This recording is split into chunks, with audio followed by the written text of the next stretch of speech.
Dobry wieczór Państwu. Bardzo miło nam Państwa powitać na tym wspaniałym malarskim spotkaniu. Robię ci dymy. Na tym wspaniałym malarskim spotkaniu po mojej lewej stronie, Waszej prawej znajduje się stanowisko Ani Machowskiej. Wielkie brawa. Cześć. A po mojej prawej stronie, Waszej lewej znajduje się stoisko Galharena, czyli Mateusza. Ja nazywam się Kacper Grzanka, znacie mnie również jako Tosuto i spotykamy się dzisiaj, żeby z Wami, a właściwie przede wszystkim z moimi szanownymi gośćmi, porozmawiać o naszym wspaniałym hobby, czyli malarstwie figurkowym. Tak jak zaznaczono w tytule, dla niektórych jest to też praca. Ale będziemy rozmawiać o tym aspekcie przede wszystkim, który do niedawna rozpalał całą naszą polską społeczność, czyli o konkursach. Mianowicie ostatnio skończył się konkurs, a właściwie cały festiwal malarstwa figurkowego Kontrast. To już była 5. edycja tego wspaniałego malarskiego spotkania. I na fali tego właśnie wydarzenia postanowiliśmy, że sobie porozmawiamy tak o konkursach ogólnie, o konkursach malarskich. Zgadza się. Może po prostu... No i też o samym kontraście przecież. I o samym kontraście też, oczywiście. W związku z tym otwieram tak debatę. Szanownych Państwa, wszystkich witam serdecznie. Nie wiem jeszcze, kto się z nami już zdążył połączyć tutaj w studio naszym, natomiast za kamerami, mikrofonami jak zawsze niezawodny Jacek Pol. Przepraszamy Państwa za spóźnienie, natomiast niestety pewnych technicznych problemów nie możemy uniknąć. Nadal jesteśmy w tym w miarę świeży. Nie odmienia się, nie? Nie. Debiutujemy. O, świetnie. Jest z nami również Michał Machoń-Machowski, tutaj na tak zwanym podorędziu. W tle, ale też nie wie, czy się mówi świeży, czy świezi. No może wie. Wiesz? Świeży. Dobrze, Szanowni Państwo, w takim razie kontrast. Ja pozwolę sobie włączyć tutaj po prostu naszego live'a, żeby Wasze komentarze mimo wszystko z jakimś delikatnym opóźnieniem, ale widzieć. Ze względu na to, że ułatwi nam to komunikację. Chyba, że wy już macie. Z tego, co wcześniej widzieliśmy na oczekujących na naszą transmisję, możemy powitać szanownego Krzysztofa Kowalczyka, naszego wielkiego kolegę. Cześć Krzysiej. Cześć Krzyście. Warto wspomnieć, że Krzysztof jest również, zresztą tak jak Ania, sędzią festiwalu, konkursu, który odbywa się przy festiwalu Kontrast. No tak, tylko on jest najgłówniejszy. Tylko że Krzysztof jest sędzią głównym, dlatego tym bardziej miło nam Ciebie, Krzysztofie, powitać. Dobrze. To może chciałbym poprosić o odpowiedź przede wszystkim Galharena, bo jest to początek naszej transmisji i dla Ciebie też to był pierwszy kontrast chyba z tego, Zgadza się. co wiem. Czyli o kontraście. No, Okay. Możemy zacząć o kontraście, a jako, że był to Twój pierwszy raz, no to na początek myślę, że warto posłuchać Twojej perspektywy, jako właśnie osoby, która debiutowała na kontraście. debiutuje Czyli tutaj. Debiutujemy nie tylko na live streamie dzisiaj na tym YouTubie, ale z mojej strony to był też debiut na kontraście i faktycznie to jest w sumie bardzo fajna okazja do tego, żeby podzielić się tak naprawdę jakby taką impresją, tym pierwszym wrażeniem. I powiem tak, moim zdaniem było zajebiście. To jest takie jakby moje pierwsze wrażenie. Wynika to może też z tego, że jakby jechałem bez jakichś większych oczekiwań. Po prostu cieszyłem się z faktu, zresztą tak jak opowiadałem na mojej relacji, że wcześniej nie udało mi się dotrzeć na kontrast. To był jakby pierwszy raz, kiedy było mi dane tam podjechać. I po prostu chciałem się cieszyć tym, że w końcu tam dojechałem, że byłem w stanie wystawić właśnie jedną z prac, którą szykowałem jakby dedykowaną na kontrast.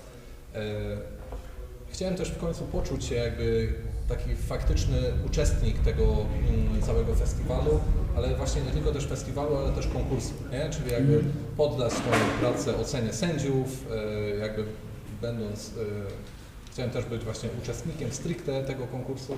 I jakby to się udało. I cała ta otoczka wokół tego właśnie potem panel tych wyróżnionych prac, które pojawiły się przed ogłoszeniem wyników na przykład, gdzie w ogóle nie widziałem jakby gdzieś tam swojego nazwiska. Z jednej strony, tak jak na początku mówiłem, że jechałem bez oczekiwań, jak tam nie zobaczyłem tego wyróżnienia, mówię, kurczę, no w sumie szkoda, nie? Ale mimo wszystko później jak poszliśmy na ogłoszenie wyników, tam się okazało, że faktycznie jakieś tam medal się udało zdobyć, to taka prawdziwa, powiedziałbym, dziecięca, hobbystyczna radość, nie? Jakby wkroczyła. Także muszę powiedzieć, że jakby ta impresja taka pierwsza jest w 100% czysta i jak najbardziej pozytywna, nie? Także fajna zabawa. Okej, a powiedz mi, no bo nie jesteś osobą nieznaną jakby w środowisku. Masz swój kanał już dość długo i Twoje treści są chętnie oglądane, zresztą bardzo słusznie, ponieważ tworzysz piękne modele. Właściwie oczywiście malujesz, nie wiem, czy tworzysz też modele? Nie, czyli malujesz piękne modele. W związku z tym nie miałeś żadnego problemu z nawiązywaniem na przykład nowych relacji takich osobistych z uczestnikami festiwalu? Na samym kontraście pytasz? Tak.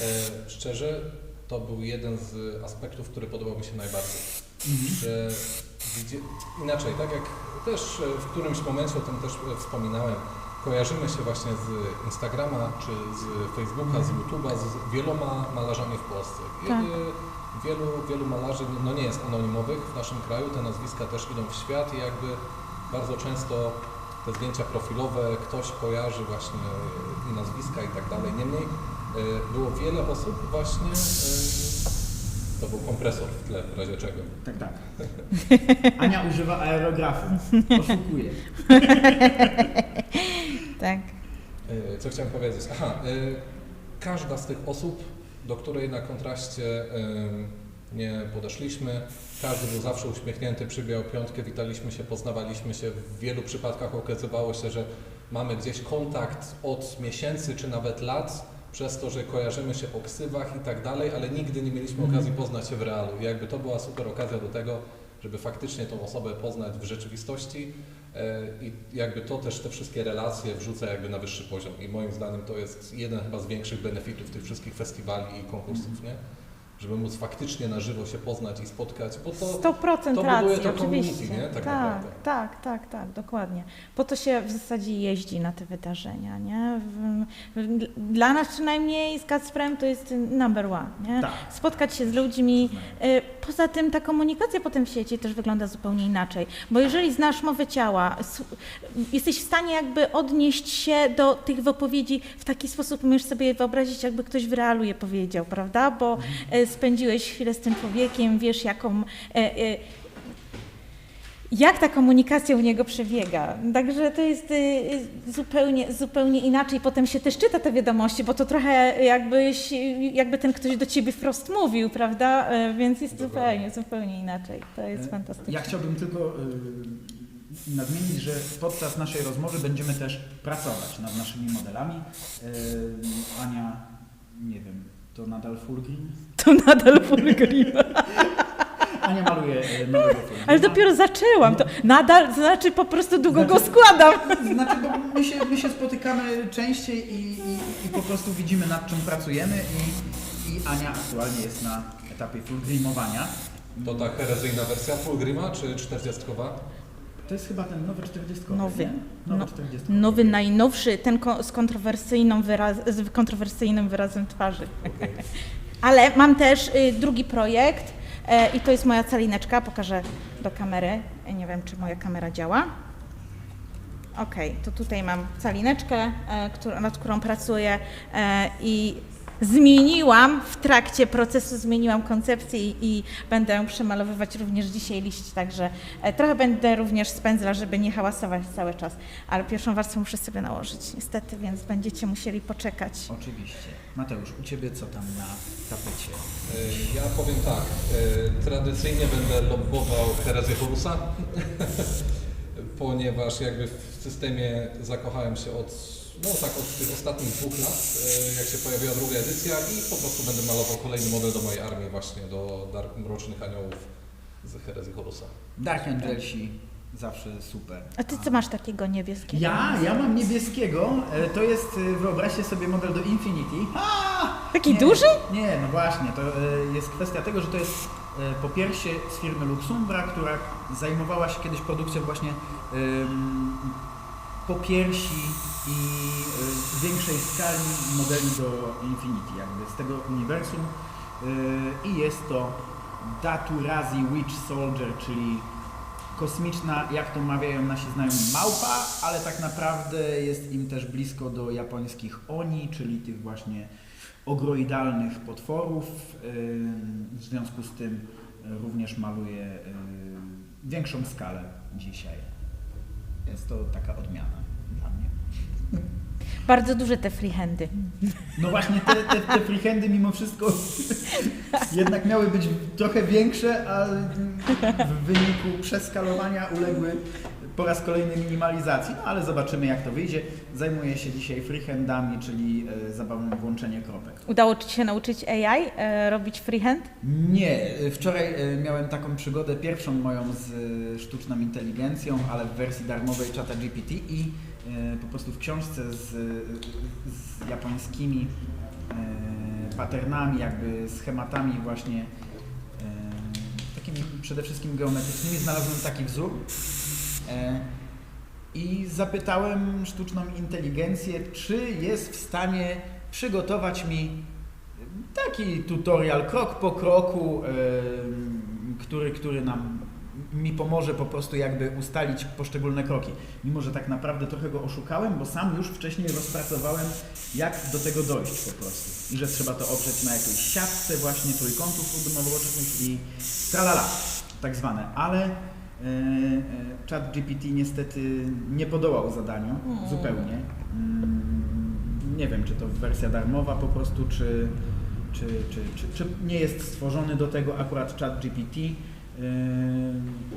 ale po prostu nie podołał zadaniu i ja stwierdziłem, że to w takim razie ja Cię nauczę. Właśnie Tobie zrobię tutorial krok po kroku. Dzisiaj walczyłem z nim drugi dzień i niestety nadal nie. Jakiś nikumaty. Nadal nie. Kazałem mu ponumerować po prostu poszczególne kropki też, żeby mu wskazywać, które miejsca ma połączyć. Czyli rzeczywiście wymyśliłem mu zabawę w połącz kropki, po czym przestał je łączyć. I nie jest to po prostu odpowiednie narzędzie do takich rzeczy. Ale to tak tylko a propos pracy nad modelem. Czyli zostawmy artystyczne rzeczy artystom, tak? Sztuczną inteligencję informatyką. To powinno być takie logiczne i takie... Znaczy, no może to jest, no właśnie, bo to jest powtarzający się schemat, który dla mnie po prostu, dla człowieka, który z matematyki miał ledwo 35% na obowiązkowej maturze, który wydaje się dość prosty i po chwili przemyślenia jestem w stanie go powtórzyć, skopiować i no to myślę, że sztuczna inteligencja mimo wszystko powinna sobie dać z nim radę. Ale może, tak jak mówię, nie jest to odpowiednie narzędzie chociażby do tego celu właśnie. Wracając do kontrastu, bardzo się cieszę, że poruszyłeś i aspekt konkursu, i aspekt społeczny, ponieważ tak jak właśnie Ania wspomniała, dla mnie ten aspekt społeczny też jest najważniejszy. To, że tych wszystkich ludzi widzimy, zbierają się w jednym miejscu tak naprawdę, no bo zdarza się, że jeździmy na różne warsztaty, albo spotykamy się na innych festiwalach, czasami spotykamy się również po prostu towarzysko, tak jak na przykład właśnie Krzysztofa Kowalczyka spotkałem kiedyś w Opolu, kiedy grałem tam koncert i Krzysiek przyszedł na koncert z całą rodziną. Było wspaniale, jeszcze raz serdecznie dziękuję za obecność na tym koncercie, ale wtedy jest taka okazja rzeczywiście, żeby te środowiska różnych miast nawet i się przenikały, spędziły trochę czasu razem. Także uważam, że ten aspekt społeczny dla mnie osobiście jest najważniejszy. I miłe jest to, że mimo tego, że ludzie tak naprawdę, część przynajmniej osób podchodzi do tego jako do konkursu, przystępujemy do konkursu, żeby w pewnym sensie wygrać. można przyjąć dwa założenia, że przyjeżdżamy na konkurs wygrywać, w jakiś sposób konkurować, no, czyli rzeczywiście z jakimś założeniem, albo żeby po prostu nasza praca została pokazana szerszemu gronu, ale bardzo miłe jest to, że większość osób nie przenosi tego podejścia jakby konkurowania ze sobą na płaszczyzny takie towarzyskie. Nie zauważyłem nigdy po prostu, żeby ktoś powiedział: a z tobą się nie przywitam, bo wystawiłeś figurkę w tej samej kategorii co ja, albo... Galharyn, a ty jesteś sportowiec, to powiedz mi, czy ty nie masz z tym problemu, z przełożeniem takich... Chociaż z drugiej strony w sporcie też nie powinno to istnieć, wydaje mi się, że zdrowa rywalizacja to rywalizacja z samym sobą, a nie z... Odpowiem klasycznie, to zależy. Okej, znowu kompresor. Tak, ale już skończyłam. Możesz wyłączyć. Ja myślę, że tak. Jakby wiecie, w sporcie to jest rywalizacja nie tylko z przeciwnikiem, ale też jakby z samym sobą, nie? Żeby te bariery swoje przekraczać i tak dalej. I można to robić w zdrowy sposób, ale można to robić też jakby w niezdrowy sposób, gdzie te oczekiwania są tak sztucznie napompowane, że faktycznie prowadzi to gdzieś tam do problemów potem w nawiązywaniu relacji z przeciwnikami, nie? No. Nie wiem, czy chcę wchodzić tutaj tak głęboko w to, jak potem, nie wiem, polskie kluby między sobą, czy kibice właśnie, jakie mają relacje, jeśli chodzi na przykład o piłkę nożną, ale są dyscypliny, w których ci kibice ze sobą potrafią jakby fajnie się integrować i jakby jest między nimi pozytywna chemia. I myślę, że tutaj do takiej rywalizacji tutaj figurkowej też trzeba w taki zdrowy sposób podejść, nie? Że jasne, konkurujemy z innymi malarzami, nie? No bo każdy chce de facto wygrać. Startujemy w konkursie nie po to, żeby tylko wystawić pracę, ale mimo wszystko, moim zdaniem oczywiście, każdy z tyłu głowy ma, że jeśli wystawiam tą pracę, to fajnie byłoby coś osiągnąć, no bo de facto to nas potem napędza, nie?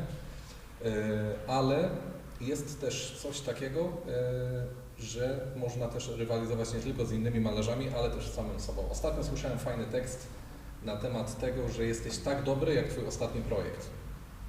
I de facto wydaje mi się, że...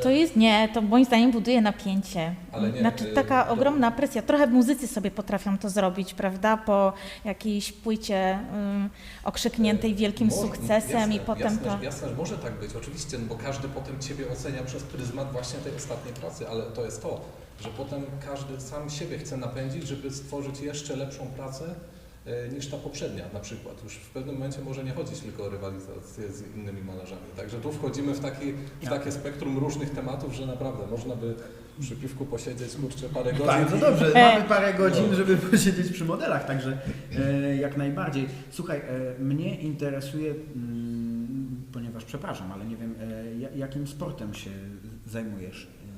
Co, ja grałem w futbol amerykański. Futbol amerykański, tak. Czyli drużynowa rzeczywiście. Zgadza się. Dyscyplina. Taka, w której rzeczywiście jest bezpośredni kontakt między drużynami i która rzeczywiście jedną drużynę wyklucza na przykład, nie? W sensie, tak. że musisz pokonać drużynę, żeby przejść pokonać na przykład tak. gdzieś dalej, nie? Zdobyć punkty i tak dalej. No tak samo. Wiecie co? No. Na przykład właśnie futbol amerykański w Polsce, przez to, że to jest niszowy sport,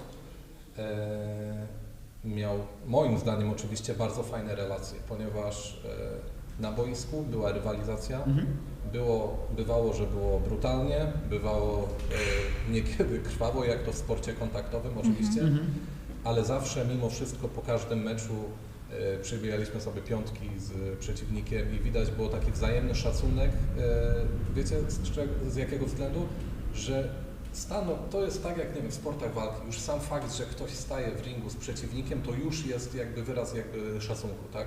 Okej. No i wydaje mi się, że znaczy nie da się tego tak bezpośrednio przełożyć na malowanie figurek, ale chodzi mi o ten respekt taki też do innych współkonkurujących. Ojej, jakie to fajne. To jest mega ważne tak naprawdę. Potrafią się pojawić takie kwestie zdania stojących ludzi swoją pracą pośród innych prac, próbujący przekonać innych wokół, że jego praca tutaj, prawda, bryluje pośród wszystkich innych. I to jest niesamowite, bo przecież on mówi do innych malarzy, którzy wystawili swoje prace również być może, że w tej kategorii. Więc trochę nie tędy droga. Tak, ale bardzo mi się podoba to, co powiedziałeś, bo jest to też pewna kwestia budowania świadomości ludzi w podejściu do właśnie rywalizacji i taką rywalizacją w pewnym sensie jest wystawianie swojej pracy w konkursie, czyli samo to, że ja wystawiam pracę w konkursie jest już swego rodzaju można powiedzieć nobilitacją, ponieważ wychodzę w ogóle Ze strefy komfortu, z cienia, tak, z cienia i decyduję się na pewien poziom odwagi, żeby pokazać swoją pracę nie dość, że wśród innych prac, to jeszcze chcę ją poddać ocenie sędziów.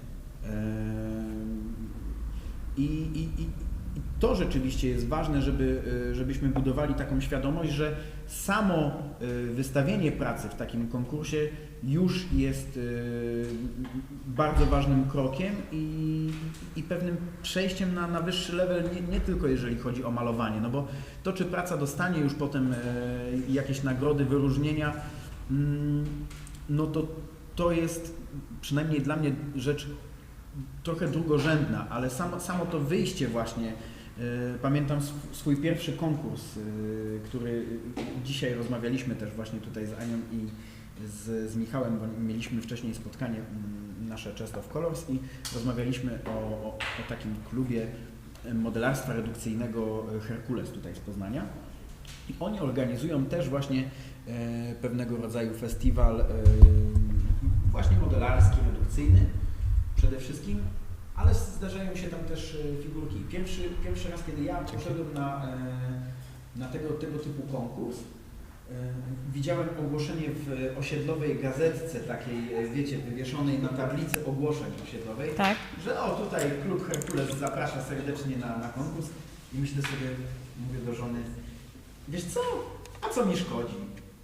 Może się przejdziemy, zobaczymy. Nie? No i rzeczywiście wystawiłem tę pracę i obejrzałem mnóstwo pięknych redukcyjnych prac i rzeczywiście mimo wszystko było we mnie takie duże napięcie, że ojej, to rzeczywiście wystawiam tę pracę już tak jak stawiałem to trzęsącą się ręką, że no dobra, co ma być to będzie i tak dalej, więc te emocje zawsze rzeczywiście w nas są, ale myślę, że pierwszy konkurs jest właśnie takim kluczowym pod kątem tego też właśnie wyjścia ze strefy komfortu. No bo człowiek tak naprawdę, dopóki nie weźmie w tym udziału, nie wie, czy jest gotowy dźwignąć tą presję i to napięcie, które utrzymuje się przez 1 dzień, 2 dni, prawda? To jest rozłożone w czasie poczucie, napięcie, można mówić, że go nie ma, ale u większości ludzi tak naprawdę ono gdzieś tam z tyłu tli się cały czas i jest to wyczekiwanie takie. Tak naprawdę myślę, że to napięcie zaczyna się w naszej akurat rzeczywistości nawet wcześniej, bo przez cały rok obserwujemy właśnie różnych malarzy, czy to na Instagramie, czy na YouTubie, czy po prostu w tej sferze internetowej i widzimy te piękne prace, mając z tyłu głowy, że ojej, ci ludzie też przyjeżdżą na konkursy, ci ludzie też wygrywają konkursy, ci ludzie wystawiają te prace. Ojej, będę mógł zobaczyć te prace na żywo, ale będę z nią też w pewien sposób konkurował. I mamy cały rok tak naprawdę na przygotowanie się też takie mentalne z tym, że tak, ta praca może być na kontraście. Tak, czy ja będę konkurował z nią? Nie, bo będę konkurował z samym sobą. I to jest trochę też to, o czym mówiłeś, że ze swoją ostatnią pracą na przykład i żeby zawsze być trochę ponad to niż i próbować zrobić coś lepiej niż ostatnią pracę, nie? Więc myślę, że w naszym środowisku większość osób, nie mogę powiedzieć, że wszyscy, no bo nie znam wszystkich też, ale większość osób, a przynajmniej te, którymi ja się otaczam i które znam, podchodzi do tego właśnie tak, że mimo wszystko konkurują ze sobą samym. To jest, przyrównałbym to, jeżeli chodzi o sportowe zawody i konkurencje, do konkurencji chociażby na czas, typu biegi, typu rajdy, gdzie ty musisz pokonać pewien czas, a nie innego przeciwnika, nie? Że bliżej, myślę, jest w tę stronę niż rzeczywiście jakieś zwarcie drużyn. No bo to Chociaż Tylko, że- miałam taką sytuację, rozmawiałam na kontraście właśnie z kumplem, który mówi, kurczę, wiesz, ja cały czas czuję, że ja gonię tą marchewkę co roku, cisnę, żeby się rozwinąć, żeby być lepszym i jadę na kontrast z przekonaniem, że no teraz to jadam, wiesz, zrobię wrażenie. No i stawiam tą pracę pośród innych. Okazuje się, że inni też zrobili progres i to jest to, że znaczy nikt nie stoi w miejscu, tak? Tak. To hobby cały czas ewoluuje, rozwija się, meandruje w tych rozwojach. Zaczynają się jakieś nowe ścieżki myślenia o malowaniu, inne się powoli domykają, jeszcze inne się uszlachetniają, tworzą mainstream i to tak naprawdę wszystko przepięknie się przeplata i my w tym wszystkim musimy się odnaleźć, znaczy zaakceptować siebie, tak, i swoje wybory w tym wszystkim, no bo przecież to, że goniłem za tą marchewką cały rok i miałem rozwój siebie w głowie jako ten, który rzeczywiście zrobi wrażenie i zrobi fajny efekt, może się okazać, że w ogóle inni poszli w innym kierunku, a ja zostałem na przykład w jakimś innym sposobie, dawniejszym sposobie myślenia. I to też może się na przykład okazać trudne do zaakceptowania, że koledzy poszli jednak w lewo, a ja zostałem na środkowej ścieżce, nie? Także wydaje mi się, że to też jest bardzo ważne, żeby obserwować, jak ten rozwój innych się, w jakich kierunkach, rozmawiać o tych kierunkach, rozmawiać o trendach, o nowych stylach, trendach kolorystycznych, o tym, co komu się udało, co nowego wymyślił. W ten sposób rozwijamy się bardziej harmonijnie, podpowiadamy sobie nawzajem, wspólnie i dzięki temu nikt nie będzie miał poczucia, że został z tyłu i że coś go ominęło w tym rozwoju takim.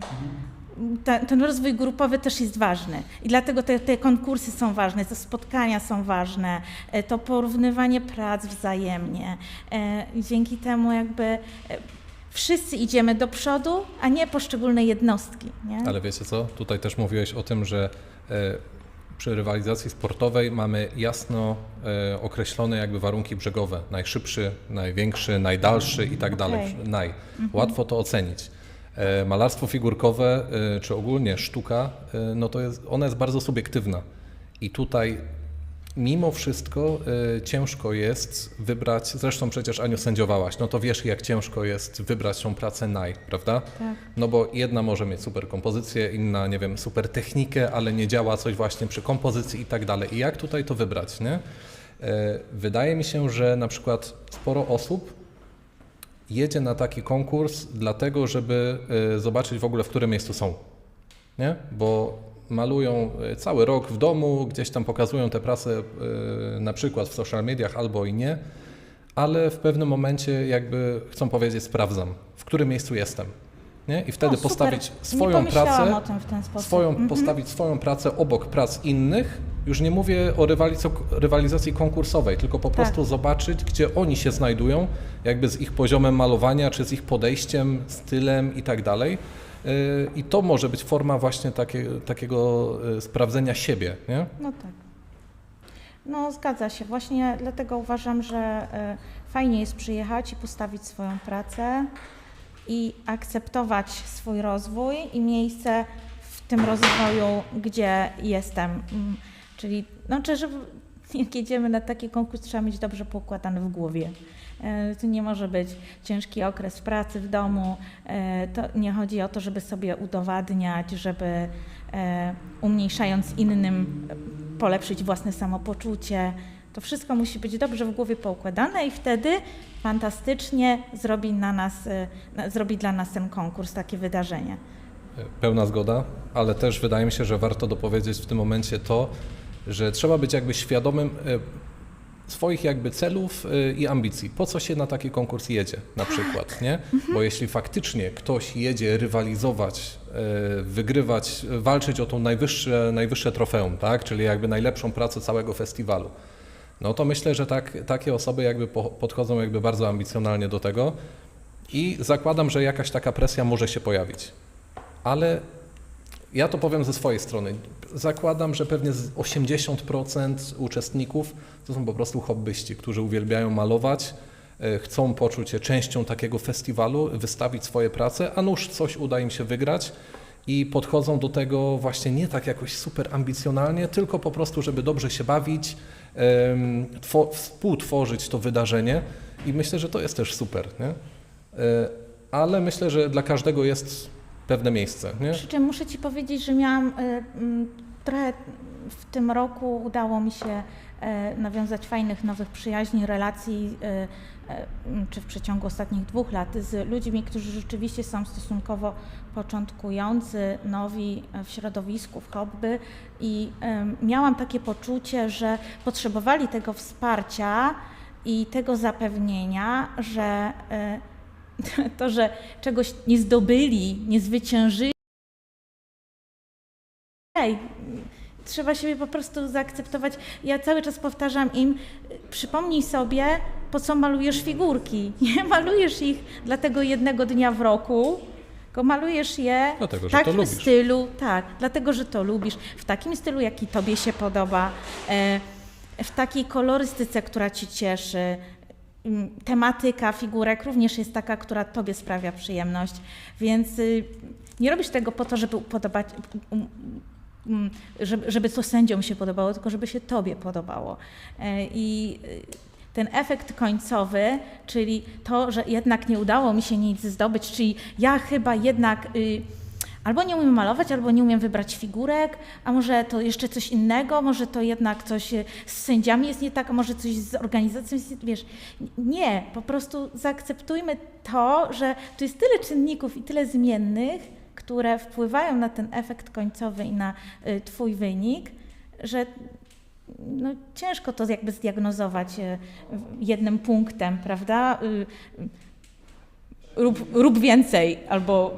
Oczywiście i to jest też kwestia tego, co Mateusz powiedziałeś, że w przypadku tak niemierzalnej tak naprawdę warstwy, czyli warstwy artystycznej, no bo okej, możemy oceniać technikę, możemy oceniać realizm rozbłysków światła albo inne techniczne aspekty, albo możemy bazować tylko zupełnie na emocjach, które wywołuje w nas ta praca, no ale to wtedy nie musimy tak naprawdę, nie potrzebujemy do sędziowania osób stricte zajmujących się malarstwem figurkowym, no bo każdy może wnieść coś i powiedzieć, że mi się ta praca najbardziej podoba, nie? Także trzeba też mieć świadomość tego właśnie, że sędziowie oceniają pracę subiektywnie, bo są ludźmi.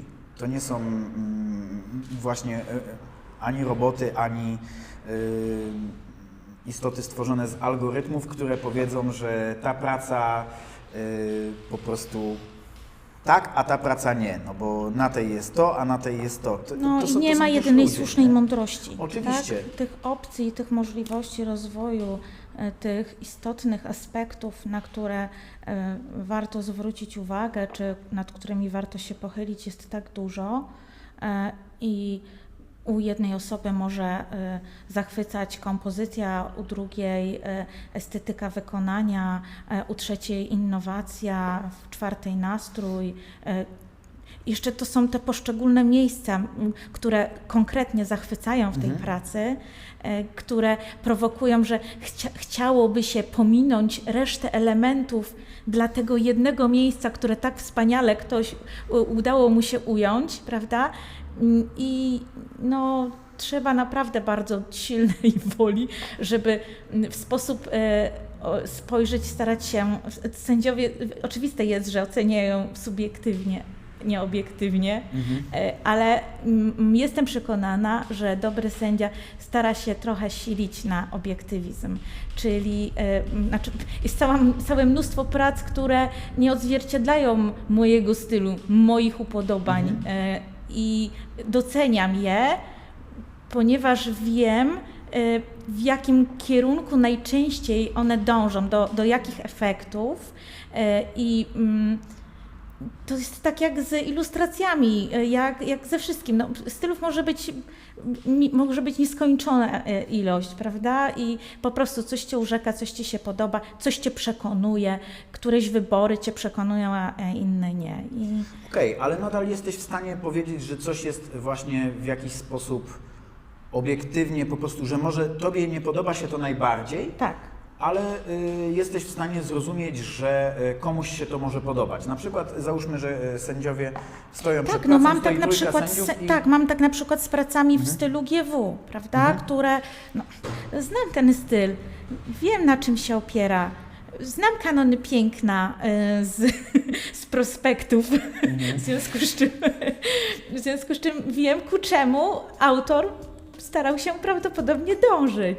No i dlatego też właśnie staram się tę pracę docenić w tych aspektach, które wiem, że dla tego artysty prawdopodobnie były ważne, istotne i staram się go rozumieć w tym efekcie końcowym. Czyli można dojść do wniosku, że w przypadku sędziowania chociażby turnieju szachowego potrzebne są, myślę, mniej takie aspekty, a właściwie cechy jak chociażby empatia, no bo tutaj trzeba się wykazać empatią w pewnym sensie przy sędziowaniu takiej pracy, która nie do końca Ci się podoba, po prostu nie jest w Twoim stylu, załóżmy. Tak, nie? tak. No właśnie i tutaj też dochodzimy do ciekawego punktu, ponieważ gdzieś tam przed kontrastem widziałem taką opinię, że sędziowie na kontraście lubią bardzo kontrastowe malowanie, nomen omen kontrast, tak? Bardzo czyste przejścia, właśnie rzucający się w oczy, mocny NMM i tak dalej, jakby to już, jeszcze nie będąc tam, już takie opinie gdzieś tam słyszałem. A to nie? ciekawe, bo ja mam taką opinię na temat wszystkich konkursów. O. Mnie No się to wydaje, że dochodzimy teraz do meritum jakichś takich ciekawych tematów. Pewnych obiektywizmów z kolei. znaczy pewnych truizmów, bo przecież w momencie, kiedy kontrast staje się tak masowym wydarzeniem, kiedy mamy około 2000 prac stojących w szeregu obok siebie, to już nawet nie tyle u sędziów te wszystkie prace konkurują o uwagę i rywalizują ze sobą, co u widzów, prawda? I być może, że oni swoimi oczami oceniają tą sytuację w ten sposób, ponieważ dla nich te prace również były najbardziej interesujące, najbardziej zwrócili na nie uwagę, prawda? No to akurat I się to jest- zgadza, bo patrzysz z metra na nie. Nie możesz podejść bliżej i nie możesz chwycić modelu jako Tak. widz, tak? Tak. Nie możesz go chwycić do rąk i spojrzeć właśnie z bliska. I wiesz, i mam takie poczucie, również z własnego doświadczenia, mam takie poczucie, że dlatego bardzo ważnym jest, żeby sobie ułożyć w głowie tak naprawdę, w jakim celu malujesz figurkę. Czy ona jest malowana w celu przećwiczenia sobie techniki i to jest moja ćwiczebna figurka, czy to jest figurka dla mnie do gabloty i ona ma dobrze wyglądać u mnie w gablocie, czy to jest figurka, która ma się dobrze prezentować na konkursie pośród 1000 innych prac. A może na stole bitewnym. A może na stole bitewnym, prawda? Jeżeli sobie postawimy, to jest dokładnie to samo, co robi firma, kiedy szykuje produkt, prawda? Każdy zastanawia się tak naprawdę, jaki jest cel, co chcemy uzyskać w ten sposób i dla kogo to ma być. Jeżeli to jest dla mnie, ma mnie cieszyć i ma być u mnie w gablocie, to podczas procesu malowania stawiam sobie co jakiś czas figurkę w gablocie i sprawdzam, czy w tej gablocie, w tym oświetleniu ona robi fajne wrażenie, czy powinienem, analizuję tą pracę po prostu z tej perspektywy. Znowuż, jeżeli mamy oceniać pracę z perspektywy konkursowej, no to oczywistym jest, że gdzieś tam cały czas te prace właśnie są bardzo mocne, bardzo intensywne i one po prostu muszą trochę w przejaskrawiony bardziej sposób wyrażać to, co prawdopodobnie większość hobbystów zrobiłaby dla siebie do gabloty, tak? Czy na przykład, chociaż na stole bitewnym ten kontrast jest dobry i jest lubiany, prawda? Tak, to znaczy, bo ta o figurka wiele łatwiej wtedy... zobaczyć wtedy model też, Tak, nie? dokładnie. Więc tutaj jakby, tu się akurat jakby łączą te intencje. Natomiast w przypadku gablotka dla siebie, czy figurka ćwiczebna, czy figurka na konkurs, każdy, no to po prostu zadajmy sobie pytanie, po co to robimy. Jeżeli dla ćwiczeń i dla praktyki, to cieszy mnie efekt końcowy i on ma mnie sprawić przyjemność. Jeżeli ma być to figurka konkursowa, to rzeczywiście no, są takie trendy, prawda? Chociaż zdarzały się prace, które były bardzo łagodnie potraktowane, jeśli chodzi o kontrast czy o barwy, wymagał tego nastrój, jaki ktoś chciał zbudować i one potrafiły również być docenione. Także to nie zawsze w ten sposób działa. To nie jest, wiesz, jakby, to nie jest Przepis na tak, to medal. nie jest przepis na medal, prawda? Zrobię mocno kontrastowo, mocno kolorystycznie, intensywnie, wybiorę duży model, bo małe są niewidoczne i jeszcze tam ileś, prawda? I postawię na tej jedynej słusznej półce, z której na pewno figurki wygrywają. Także... To powiedz mi jeszcze tak, zdradź nam trochę, znaczy nie wiem, może ty, Kasper, wiesz, ale trochę insiderskich takiego spojrzenia właśnie od strony sędziego. To znaczy, masz 1700 prac, tak? Nie oceniam, na kontraście. 1700 prac, jesteśmy podzieleni. Dobrze, czyli powiedzmy w twojej kategorii, nie? 300 prac. 300 prac. Czy sędziowie robią preselekcję tych prac na bazie pierwszego odczucia, czy każdy model jest faktycznie oglądany z bliska, ze wszystkich stron, przy odpowiednim świetle i tak dalej, bo to faktycznie też może się łączyć z tym, o czym mówimy, że prace kontrastowe, duże i tak dalej, rzucające się w oczy, one szybciej gdzieś tam sędziom wpadną w oko, a te małe, niekiedy grimdarkowe, o kolorach przytłumionych, które też mogą być fantastyczne, ale one nie mają takiej oczojebności, że tak powiem, no w pierwszej chwili mogą nie wpaść w oko. Jak to wygląda właśnie, jak sędziowie do tego podchodzą? A widzisz, to wszystko zależy od konkretnego konkursu, prawda? Bo okazuje się, że każdy konkurs trochę niesie ze sobą inny klimat, inne oczekiwania, inne wymagania. Jeżeli masz 5000 prac na World Model Expo, no to trochę inne tempo jest tego oceniania prawdopodobnie. Tak przypuszczam. Natomiast też inaczej się ocenia pracę w konkursie, gdzie jest 500 prac, a inaczej się ocenia pracę, gdzie jest 2-3 tysiące. Tak naprawdę to wszystko zależy od możliwości też czasowych, jakie mają sędziowie i warunków stworzonych. Akurat na kontraście światło jest równomiernie rozłożone na wszystkich poziomach, więc nie mam takiego poczucia, że żeby zobaczyć pracę, muszę ją wyciągać. Okay. Niestety niektóre kategorie w tym roku były tak ciasno, tak zbite, tyle prac było, że były półki, z których trochę strach było sięgać pracę, żeby ją obejrzeć z każdej strony. Się śmialiśmy, że do każdej ekipy sędziowskiej powinien być, albo powinniśmy dobierać pod kątem wzrostu na przykład sędziów, że w każdej drużynie jeden powyżej 1,80 m, w każdej drużynie drużynie powinien być jeden taki sędzia, bo do tych wysokich półek rzeczywiście trochę było strach. Na całe szczęście nie było żadnych zniszczeń, więc byliśmy ostrożni. Ale... Czekaj, Bartek nie mówił czegoś, że znowu coś? A to może nie w mojej drużynie. Nie, no, może z do mnie pewnością, nie ale dotarły ma- tej ma- Nie w Mamy transporcie, jak wracam. Na pewno nie, ale mamy kolegę Bartka, który zawsze coś mu się stanie akurat z pracą, tak pamiętam. Pozdrawiam serdecznie. No moja Golden Demonowa praca została upuszczona. Ja się śmiałam, że dlatego coś zdobyła, bo ją upuścili i próbowali mi może w ten sposób coś zrekompensować. Ale bo- to właśnie... Faktycznie była taka historia, Naprawdę tak miałam, ale też miałam, to też trochę wynikało z mojego z mojego egoizmu, tak? Po prostu czasowego już miałam ochotę pod podstawką zrobić niespodziankę i w związku z czym wymalowałam spód pod modelem w dioramce po to, że jak ktoś weźmie figurkę do ręki, będzie chciał ją obejrzeć, no to, że pod spodem będzie miał jakąś tam jeszcze atrakcję. I chcieli.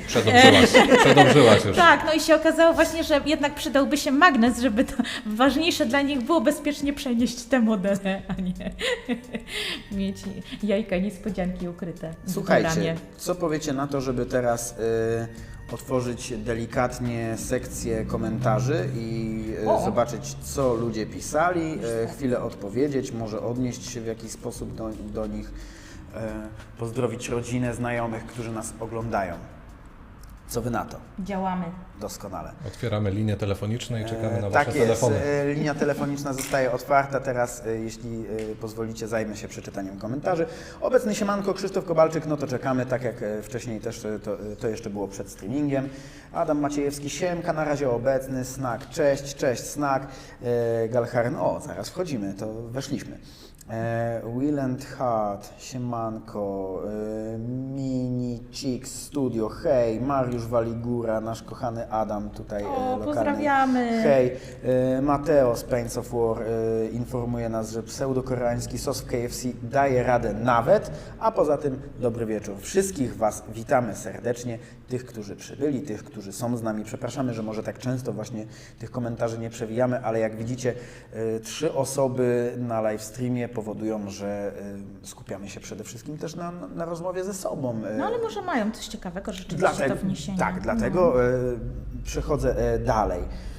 Niezła fryzura, no tak, straciłem włosy. Dobry wieczór wszystkim. Kolejna osoba Skype74. Krzysztof Kobalczyk. Czyżby Kacper malował po piersie Tiger Soldiera? Jednak nie. No jednak nie. Jest to Witch Soldier, a to dlatego nie maluję Tiger Soldiera, że jeszcze mi go nie sprzedałeś, Krzysztofie. Mój portfel nadal jest na ten model otwarty. Mój numer telefonu też znasz, w razie czego. Oczywiście z wielką chęcią po prostu. Tak. No chyba, że nadal planujesz go pomalować, to wtedy nie. Mateo, dla odmiany maluje infę. Wiesz, w ramach odskoczni, chłopak, nie chce się zamykać w jednym temacie. No nie, dlatego to jest po pierwsze, to jest już zupełnie inny temat, to jest zupełnie inna kategoria przecież, chociażby konkursowa. Do tego też może potem kiedyś dojdziemy. O, i właśnie, xchronox.pl. Też byłem pierwszy raz i wszystkim polecam serdecznie, tylko nie zasypiajcie na leżaku przy food truckach. Czy to jest właśnie ta legendarna osoba, która zasnęła przy food Jakaś truckach? historia z afterka, czy w ciągu dnia? Nie, chyba na afterku, nie? Jedna osoba. Tak, słyszeliśmy o ziomeczku, który po afterku zasnął i pięknie się nim opiekował ochroniarz z Ośrodka Kultury. W związku z Więc tym to było bardzo przeurocze. serdecznie Bardzo dziękujemy obsłudze Tak. Kontrastu. całej obsłudze Kontrastu, ponieważ wiemy, ile też to wymaga jakby serca, przygotowań i tak dalej. Takich aspektów przygotowawczych. Dobrze, dalej. Krzysztof Kobalczyk również dziękuję, to na pewno za ten koncert. Tutaj odrobina prywaty. Kacper, właśnie siedzę na Twoim Facebooku, Ty jesteś człowieku trębaczem po szkole muzycznej. No szacuneczek, no. Trębaczem po szkole muzycznej? Znaczy, jestem trębaczem, ale szkoły muzycznej na trąbce nie skończyłem ostatecznie. Skończyłem szkołę muzyczną na skrzypcach. O, grałeś ostatnio nam tutaj, Grałem super nawet było. Tutaj, tak. Za 2 lata. coworkingi z Kasprem zawsze są około muzyczne. Adam Maciejewski, za 2 lata na kontrast wbijamy z kibicami. Słuchajcie, no jeżeli macie kibiców, no naszymi kibicami na przykład są wszyscy nasi znajomi, bo mam wrażenie, że wszyscy właśnie sobie jak najlepiej życzymy. I to jest też specyfika otwartości kontrastu, a raczej tego systemu oceniania typu open, że nie mamy w każdej kategorii jednego pierwszego miejsca, jednego drugiego i jednego trzeciego, koniec. Nie ma więcej. I potem ewentualnie wyróżnienia tam ze 2. Tak. Tylko rzeczywiście jest... Sędziowie mają pewnego rodzaju swobodę. Prawda? Elastyczność. Tak, w przyznawaniu prac. W związku z tym wszyscy sobie kibicujemy, bo chcemy, żeby to hobby w Polsce nadal się rozwijało i żeby środowisko po prostu było fajne, zgrane. Więc jeśli chcecie przywozić kibiców na tą imprezę, no to wszyscy jesteśmy waszymi kibicami. Muszę powiedzieć, że mi się bardzo podobało to, że całe to wydarzenie było połączone właśnie z obchodami Dnia Dziecka i to był taki event dla całych rodzin. Bo wiadomo, jak to jest w dorosłym życiu, gdzieś wygospodarować ten czas, żeby móc go dla hobby poświęcić, szczególnie w weekend, gdzie żona pewnie ma inne plany, dzieci mają inne plany i tak dalej. I nie musisz płacić 340 zł za wejściówkę. Jak na inną imprezę za tydzień w Poznaniu na przykład. Tak, właśnie. Absolutnie aspekt pieniężny jest dla nas z pewnością ważny, ponieważ nasze przy hobby całej do najtańszych rodzinie. też nie należy. Przy całej rodzinie to jednak już się robią koszty. Nie? Oczywiście. Przejedźmy dalej. Moi kochani, tu skończyliśmy. Dobra. Najlepiej się wygrywa w kategorii Out of Competition, napisał Mateo. To prawda. Ja myślę, że to jest w ogóle wspaniały kierunek, w którym kontrast już drugi raz chyba zmierza, nie? Tak. W zeszłym roku było skromnie Tak. na półeczce, a w tym roku pięknie wykiełkowało wszystko. Ach, Wspaniała wystawa. Powiedzcie coś więcej o tym. Chodzi o kategorię poza konkursem, czyli wystawiasz modele... Jak na wystawie. Jak na wystawie. Nie Okej. są oceniane, ale ludzie mogą je zobaczyć, nie? Czyli to jest rzeczywiście pokazanie swoich prac na zewnątrz, wyjście. Może to być też dla osób, które nie chcą się wystawić w konkursie, a chcą przyjechać na imprezę, pewien półkrok, nie? Jakby do tego, o czym mówiłem, że to jest to wyjście na konkurs jest już rzeczywiście pewnego rodzaju odwagą. Taki krok jest wyjściem naprzeciw właśnie tym osobom, które jeszcze się wahają chociażby. A to była nie? ta wystawa, na której były Wasze prace jako sędziów? teraz Obok, ta po lewo. Okej. Mhm. Tak, najpierw była sędziowska, a potem była ta Out of Competition i ona była pełna. Więc ewidentnie okazało się, że jest trochę ludzi, którzy mają ochotę. Poza tym widziałam tam parę prac zeszłorocznych Tak. i to jest też mega fajne rozwiązanie właśnie dla ludzi, którzy mają takie poczucie niedosytu, a kolejna rzecz, że przecież dochodzą to nowi malarze, którzy dojeżdżają po raz pierwszy jak Galharen i w zeszłym roku nie było go, nie widział, w tym roku mógł zobaczyć i to było fantastyczne, że jest tam miejsce właśnie Tak. również na takie prace. Tak, ja uważam również, że jest to świetne rozwiązanie, bardzo inkluzywne, Tak. przez to, że zaprasza, właśnie zachęca do wystawienia swoich modeli w chociażby wystawie, chociaż cały konkurs też jest ogromną wystawą tak naprawdę modeli, nie? Tylko że wtedy one się. nie konkurują w żaden sposób. Czy te prace Chociaż w mnie Out się of osobiście Competition? bardzo mi się podoba to, że w Out of Competition czy sędziowie mogą podpisać swoje prace i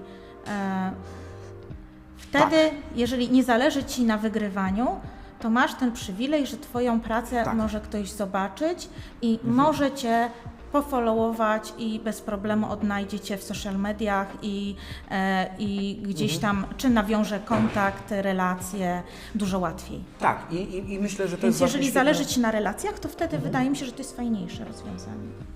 Oczywiście, ale takich relacjach, wiesz, no bo tak jak wspomniałem, ja nie mam żadnych negatywnych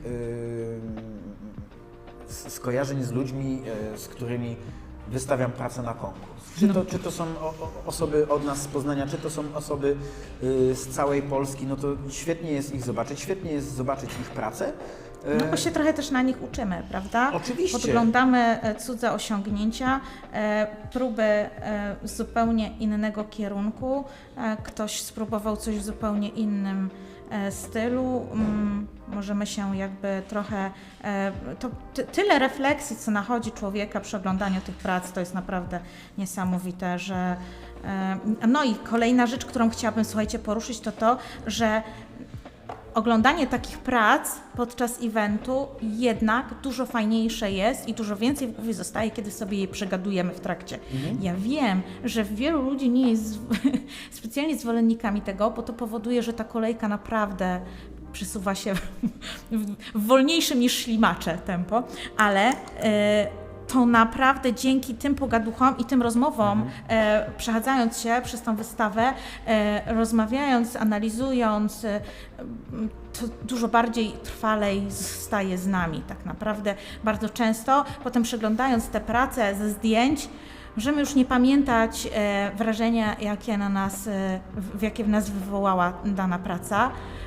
Znowuż w głowie, jeżeli powiemy na głos, podzielimy się tym z kimś, to tak naprawdę dużo bardziej się utrwala, dużo bardziej zostaje i dużo fajniej potem, ja jestem przekonana, że to w nas morfuje po prostu, nie? Że to gdzieś tam przeprocesowujemy dzięki temu. Ale oczywiście, bo to jest znany mechanizm też psychologiczny, nie? Że podczas terapii też osoba, która jest jej poddawana, a właściwie sama się jej poddaje, w pewnym momencie dąży to do tego, żeby wypowiedziała chociażby, że ma problem, więc te słowa, które my wypowiadamy, mają dla nas o wiele większe znaczenie wtedy, nie? Tak. I tak samo jest chociażby właśnie z oglądaniem i komentowaniem, no bo nie bójmy się tego słowa komentowaniem prac, no bo komentowanie, mieliśmy dzisiaj serię słów, które nacechowały się pejoratywnie, mimo że są neutralne co najmniej, takie jak amator, które jest pięknym słowem oznaczającym przecież, że ktoś robi coś z miłości. I jakie to drugie było? Czekaj. Nie pamiętam już. Może Michał będzie pamiętał, jak przyjdzie, ale właśnie, słucham? Dyletant. O właśnie. Tak. Więc I tutaj mamy to samo. Komentowanie też, no dobra, może w aktualnej sytuacji, kiedy komentujemy na co dzień setki rzeczy, używając komentarzy chociażby na Instagramie, Facebooku, czy tutaj na YouTubie, do komentarzy zaraz spróbujemy wrócić. Bo się znowu rozgadaliśmy. Powoduje, że mam wrażenie, że może już rzeczywiście to negatywne nacechowanie komentowania to trochę spada, ale pamiętam, że mówiło się do kogoś, no weź nie komentuj, nie komentuj, nie? Do dzieci się mówi, nie komentuj. Tak. W związku z tym jest to może przez to mam takie. Ale nie ma tutaj tego. Okej, ale słuchajcie, tu jest świetny komentarz, bo jedziemy po kolei, przepraszam tych, którzy skomentowali dopiero przed chwilą, ale tak po prostu jedziemy. Ja potrzebowałem oceny z zewnątrz, jestem z miasta, gdzie malarzy jest tylu, ilu wychowałem. Czasu mało na wyjazdy warsztatowe, po moim drugim już w kontraście, tak nie mam, wiem, gdzie jestem w ocenie umiejętności. O i zobacz, to jest świetny komentarz do tego, o czym mówiłem, że faktycznie ktoś wychodzi jakby ze swojej niszy, żeby się porównać, żeby sprawdzić, na jakim jest poziomie, do jakiego poziomu może jeszcze dążyć, na jakim już jest, które elementy podciągnąć, nie? W jakim kierunku zmierza jego styl i tak dalej. To akurat bardzo fajne słowa. Kto nam tu tak to napisał? Adam Maciejewski. O, pozdrawiam Adamie. Pozdrawiamy, Adamie. Super. Pan Totti się obudził, O, witamy. czyli nasz też kolega lokalny, którego zresztą widzieliśmy dzisiaj, ale pewnie miał drzemkę. Sebastian Rutkowski, właśnie dlatego przyjechałem na kontrast, żeby się sprawdzić, w jakim miejscu w szeregu jestem. No, tutaj komentarz, który jest dość podobny, ale już w pewien sposób Nacechowany mam trochę, wrażenie, nie? nacechowany trochę pod kątem tej rywalizacji, ustawiania się, gdzie ja jak przyjechałem pierwszy raz, bo tutaj mieliśmy Twoją opowieść, Mateuszu, ja jak pierwszy raz przyjechałem na kontrast, To chyba był pierwszy kontrast. Przyjechałem z Tymkiem, znałem jedynie Anię i Michała ze wszystkich osób, które tam były. I czułem się tak, kurczę, że ojej, ci ludzie wszyscy się znają, ja tu jestem człowiekiem znikąd trochę. O, cześć Ania, hej, hej, hej. Jakby, super was widzieć. Ale po pierwszym dniu tak naprawdę już na afterku udało się rzeczywiście złapać nowe kontakty, nowych znajomych i tak naprawdę właśnie mówię to w tym celu, żeby powiedzieć, że ja żadnych szeregów osobiście, ale to jest subiektywna opinia, bo innej nie mam, że właśnie myślę, że w tym hobby nie ma szeregów mimo wszystko. Możemy rzeczywiście być na różnym poziomie aktualnie umiejętności, ale chyba się nie szeregujemy, że Nie musimy. nie musimy, że ty jesteś topową malarką, Galharen, załóżmy, to jest Nie tylko topowy. jest średniakiem, a ja jestem gdzieś tam na dole i przez to na przykład nie będziemy ze sobą gadać albo coś takiego, nie? To takich sytuacji w ogóle ale nie ma. powiem szczerze, że w ogóle nie ma takich tematów na evencie. Ja też przecież do tej pory, mimo że wydaje się, że znam wszystkich na kontraście, co roku przyjeżdżają nowi ludzie i w tym roku na afterku poznałam gościa z Alaski i przepraszam, jeszcze nie pamiętam skąd był drugi kolega, fotograf. I potem umówiliśmy się właśnie na wspólne zwiedzenie wystawy.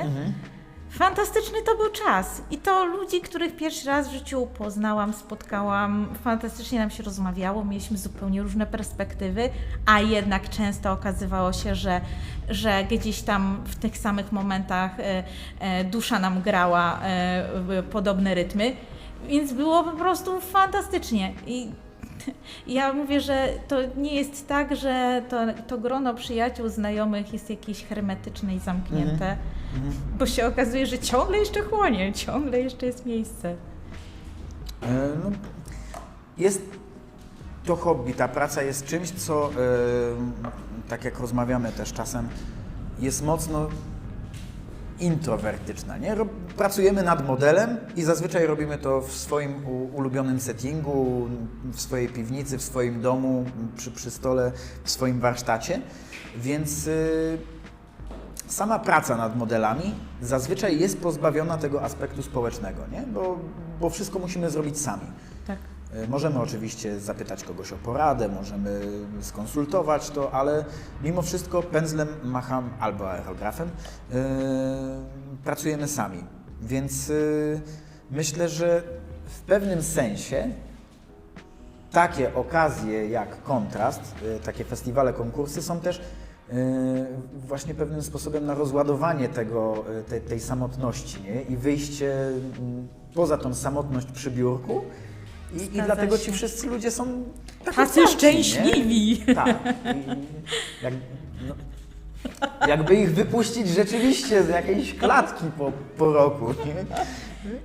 No tak. Metaforycznym sensie. No tak, ale czy, Galharen, ty masz, czy to był twój w ogóle pierwszy konkurs figurkowy, malarski? Nie, pierwszy nie. Także to nie tak, że jakby była to dla mnie totalna nowość. No właśnie. Pierwszy kontrast, tak? Tak. Natomiast bardziej powiedziałbym, że jeden z takich pierwszych faktycznie poważniejszych konkursów. Niemniej, co chciałem powiedzieć, też trochę to zależy od tego, jakie kto ma podejście właśnie do malowania. Czy to jest hobby, czy to już jest malowanie zarobkowe na przykład. Tak. Bo myślę, że to też trzeba wziąć pod uwagę. To definiuje jakby całe spojrzenie właśnie, czy to na kontrast, czy na te wszystkie konkursy i tak dalej. Jak ktoś jest jakby stricte hobbystą, to on jakby chce pokazywać te swoje modele, właśnie maluje modele też do różnych gier bitewnych, do planszówek, żeby nimi grać, modele pomalowane, wiadomo, grają lepiej i tak dalej. Jakby moim zdaniem tu trzeba też bardzo rozróżnić to podejście takie ambicjonalne, o którym mówiliśmy wcześniej, właśnie na to, czy ktoś robi to tylko hobbystycznie, czy zajmuje się tym jakby profesjonalnie i jest to dla niego kwestia zarobkowa, no bo wiadomo, za zwycięstwami, za medalami idzie prestiż, idzie renoma, to się gdzieś tam reklamowo, że tak powiem, można to wykorzystywać później w tych social mediach, także jeszcze tutaj wrócę do tego aspektu tej presji, ambicji i tak dalej, nie? Że faktycznie ci, którzy zajmują się tym w 100%, wydaje mi się, że tam ta presja jest dużo większa, nie?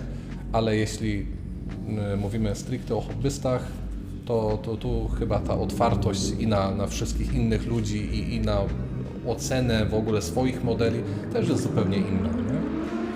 Nie wiem, tak dorzucam tylko 3 grosze. Nie, jest to słuszna perspektywa, bo na pewno jakby Kacper, profesjonalnych... lepiej, żebyś ty się wypowiedział, bo ja mogę powiedzieć tylko o zamierzchłych czasach. Ale swoje się nawygrywałaś, nie? Mogę mówić tylko o prehistorii, nie? Znaczy, to nawet Masłowski się wypowiada, to on nie pamięta Michał, tak. nie pamięta tamtych czasów, w związku z czym to jest preherezyjne. Okej. Ja myślę, że rzeczywiście miło jest móc sobie wpisać na profilu multi-award winner albo winner in ta i wylistować to po prostu, że się zwyciężyło. Może rzeczywiście dla laika jest to takie, że widzę, że tutaj 1000 medali ktoś ma, ale w ostatecznym rozrachunku tak naprawdę ludzie i tak widzą Twoją pracę, nie? A nie widzą tego, czy masz 1000 medali, chociażby sędziowie, nie? Widzą pracę i po pracy potrafią Cię ocenić. Jest to może jakiś filtr, przez jaki część osób może na to patrzeć, ale też nie wydaje mi się, że dla mnie osobiście nie wiem, czy to się wielce przekłada na jakieś, nie wiem, zwiększanie cen chociażby, bo Tak, wygrałem nowy medal, to ilości teraz klientów. podniosę o 5 dych cenę na każdym Wiesz co, modelu. może dlatego, być może, że Golden Demon miałby takie przełożenie, tak? To myślę, że bardziej w tym kierunku, tak? Czyli te konkursy branżowe, konkursy stricte związane z, wiesz, z systemami gier, to wtedy może tak. Natomiast wydaje mi się, że tutaj, że ścieżek rozwoju kariery jest wiele. W dzisiejszych czasach przecież to nikt nie mieszka pod kamieniem, każdy ma internet, każdy ma społecznościówki i tych ścieżek rozwoju jest mnóstwo.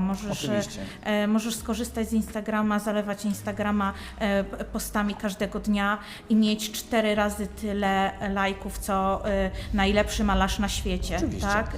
I mieć dzięki temu dużo więcej zainteresowanych klientów, bo powiedzmy sobie wprost, my tak naprawdę większość ludzi, którzy nas followują i oglądają, to są inni malarze. Tak.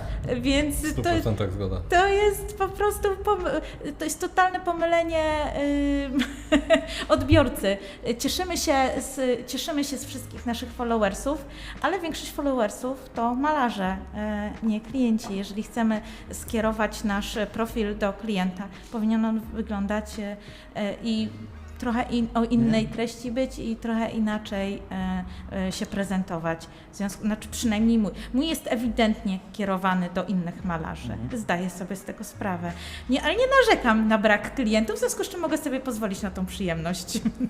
Słuchajcie, przeczytam następne komentarze, żebyśmy może nadrobili. Jesteśmy prawie na bieżąco, zostało nam parę. Tomasz Zdziech, panią profesor to zawsze miło posłuchać. Och, patrz. No proszę bardzo. Pozdrawiamy. Pozdrawiamy Tomasza. serdecznie wszystkich nas oglądających, wszystkich nas słyszących. Miniature Night Painting, witam. Witamy serdecznie Michale. Marcin Gieros, dobry wieczór, ja tylko na moment pozdrawiam. Pozdrawiamy Cię, mamy nadzieję, że jeszcze Hej Marcin, z nami. może Marcin, jeszcze jesteś. Krzysztof, kurczę, najpierw musiałbym go dać do Wamodu. To tego Tiger Soldiera. Nie no, słuchaj, ja mogę dokończyć Twój projekt.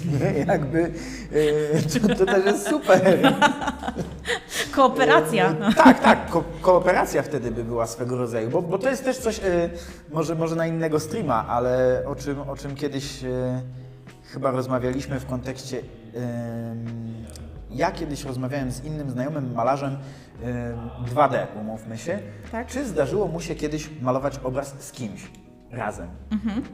I o takich kooperacjach w świecie malarstwa figurkowego, że 2 osoby malują jeden model, też chyba nie słyszałem, może się mylę i takie kooperacje były. Nie, no Na zdarzały pewno- się, oczywiście, że tak, tak. Okej. I to jeszcze za czasów właśnie preheresyjnych, gdzie pamiętam na przykład Macek Swisz z Benem Komecem wspólnie robili pracę. Wydaje mi się, że jeden malował, drugi rzeźbił. Tak, To właśnie, jest częste, tak, nie? taka kooperacja, Tak, tak, ale tak. że 2 malarzy jedną pracę My malują. z Natalią kiedyś podczas jednych warsztatów wspólnie malowałyśmy figurkę. Nie skończyłam jej jeszcze, więc nie jest udostępniona w sieci, ale mam nadzieję, że kiedyś ją skończę. właśnie. Myśleliśmy również na przykład z Krzyśkiem o wspólnych warsztatach, gdzie on by przedstawiał pierwszy proces szkicowy, a ja pokazywałabym, jak wygładzić i wykończyć model za pomocą aerografu, więc to też byłaby taka kooperacja 2 malarzy. Myślę, że takich prac jest trochę. Zobacz, krasnoludy wystawione właśnie Out of Competition w tym roku. Była cała tak, wystawka tak, krasnoludów. tak. Każdy krasnolud malowany był przez innego artystę. Opis również był zamieszczony z boku. Także i wszyscy przychodzili i sprawdzali. A który twój, a który twój? Tak, ale bardziej mi chodziło właśnie o, załóżmy, takie popiersie, Tak. że malujemy we trójkę jedno popiersie, nie? I to myślę, że rzadziej, no bo Rzadko krasnoludy się to rzeczywiście zdarza. fajnie można połączyć To w prawda. dioramę i to jest łatwiejsze, nie? Ale takie kooperacje to rzadkość, więc Krzysztof, ja jestem otwarty na, wiesz, nowe rozwiązania. Będziesz trendseterem w takim razie. Lecimy dalej. Aleksander Kozub, Krzysztof Kowalczyk, to do Krzysztofa. Nie ładuj w wamot, po Twoim malowaniu więcej warty model jest. No i właśnie tutaj też do tego dochodzimy. Tylko najpierw model musi być pomalowany.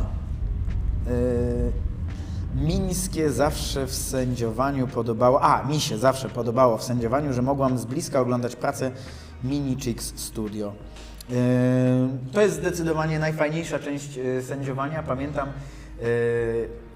jak jeszcze byłem sędzią speed paintingu i miałem tą magiczną plakietkę, to było wspaniałe, że po ocenie sędziów, albo jak sędziowie oceniali, to mogłem prześlizgnąć się rzeczywiście i pracę obejrzeć na spokojnie, no bo umówmy się,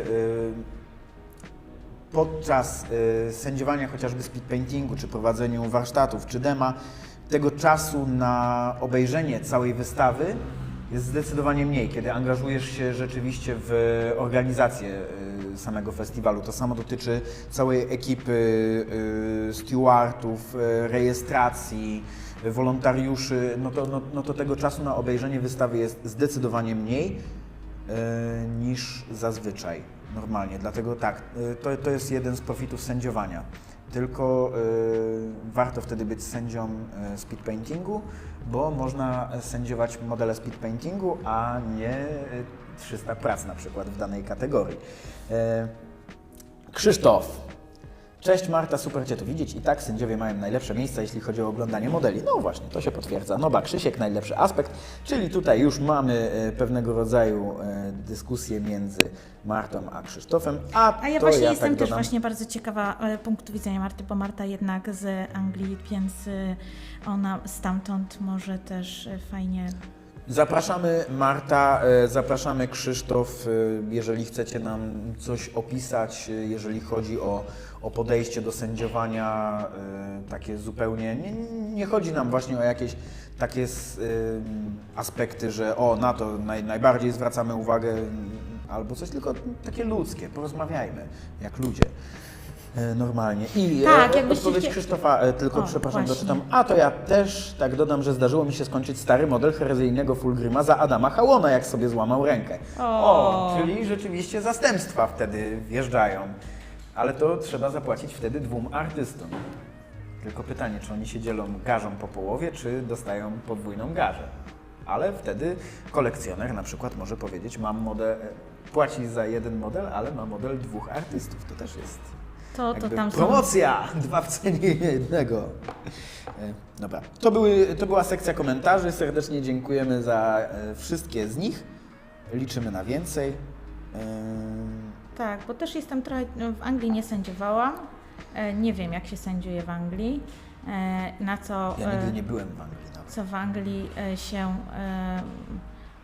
promuje, bądź jak wyglądają te procesy. Przypuszczam, że podobnie, ale jednak te różnice międzykonkursowe są. Fantastycznie sędziowało mi się w zeszłym roku na Freakwarsach. Chociaż to było ogromne wyzwanie, bo okazuje się, że środowisko hiszpańskie jest na tyle hermetyczne, na tyle spójne w swojej stylistyce, że nie byłam na to przygotowana i gdybym wiedziała, że te prace będą do siebie tak podobne stylistycznie i że to podejmowanie tych wyborów będzie takie trudne, to przyszłabym na tą wystawę dużo wcześniej i przyjrzałabym sobie najpierw, przygotowałabym sobie głowę do tych procesów. Tutaj trochę jakby oceniać pracę 3 malarzy i tych prac było tyle samo. Było mniej niż na kontraście, ale było ich bardzo dużo i to sędziowanie nie było łatwe. Także myślę, że każdy kraj jednak ma swoją jakąś specyfikę i własny pomysł na ocenianie. I to jest, znaczy, możemy się tutaj zastanowić tak naprawdę, czy to jest fajne, czy nie fajne, że te konkursy między sobą się różnią. Myślę, że tak, no bo to jest różna wrażliwość chociażby ludzi, nie? I to jest właśnie ten filtr subiektywny, który zawsze trzeba mieć za uszami, a nawet już wtedy nie subiektywny, tylko wręcz kulturowy, który powoduje, że w danym środowisku premiuje się te rozwiązania albo takie podejście do modeli, a w innym drugie. I wtedy tym bardziej chyba wskazanym jest przygotowanie się na to, że nasz model może zostać oceniony inaczej niż w innym miejscu, nie? A z drugiej strony dużo większą wartością jest też pokazanie na takim konkursie czegoś innego, mam wrażenie, no bo ta praca wtedy też się odróżnia, nie? Oczywiście. Na tle innych, wyglądających podobnie. Ma dużo większy wpływ na widzów. Natomiast co jeszcze jestem ciekawa, to czy jak oceniacie, czy macie swoje zdanie na temat tego, czy lepiej, żeby w naszym polskim środowisku sędziowie rotowali dużo bardziej, czy jeżeli idziecie na konkurs, to chcielibyście, żeby jednak ten konkurs rokrocznie starała się obsługiwać podobna ekipa i grupa sędziowska, bo głosy ja zebrałam bardzo różne, powiem szczerze, znaczy to nawet nie tyle, że pytałam o to, tylko właśnie okazywało się, że to jest temat, który bardzo często ludzie w rozmowach ze mną poruszali. Czy jedni twierdzili, że super, jakby się sędziowie dużo bardziej zmieniali, bo to by dawało szansę innym stylom i może wtedy moja praca by wygrała, a znowuż od innego malarza potrafiłam usłyszeć zdanie, wolałbym, żeby w przyszłym roku ta sama grupa sędziowska oceniała, dostałem od nich feedback i już teraz wiem, co dla nich było w tej pracy, czego jej brakowało, co warto byłoby wnieść, co jest dla nich istotne i łatwiej będzie mi się wstrzelić w następnym roku. Więc jestem ciekawa tak naprawdę, co Wy uważacie na to. Oczywiście widzowie też mogą pisać swoje komentarze. Zaraz z wielką chęcią odpowiem, natomiast tu przepraszam tylko, Marta odpisała, że w UK od lat głównie system Open jest, nie licząc Saluta i Golden Demona, i dużo więcej historyków.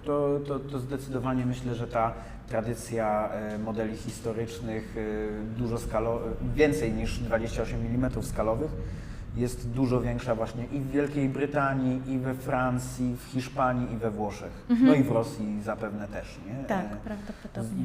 Względu, nie byłam, ale domyślam się, że...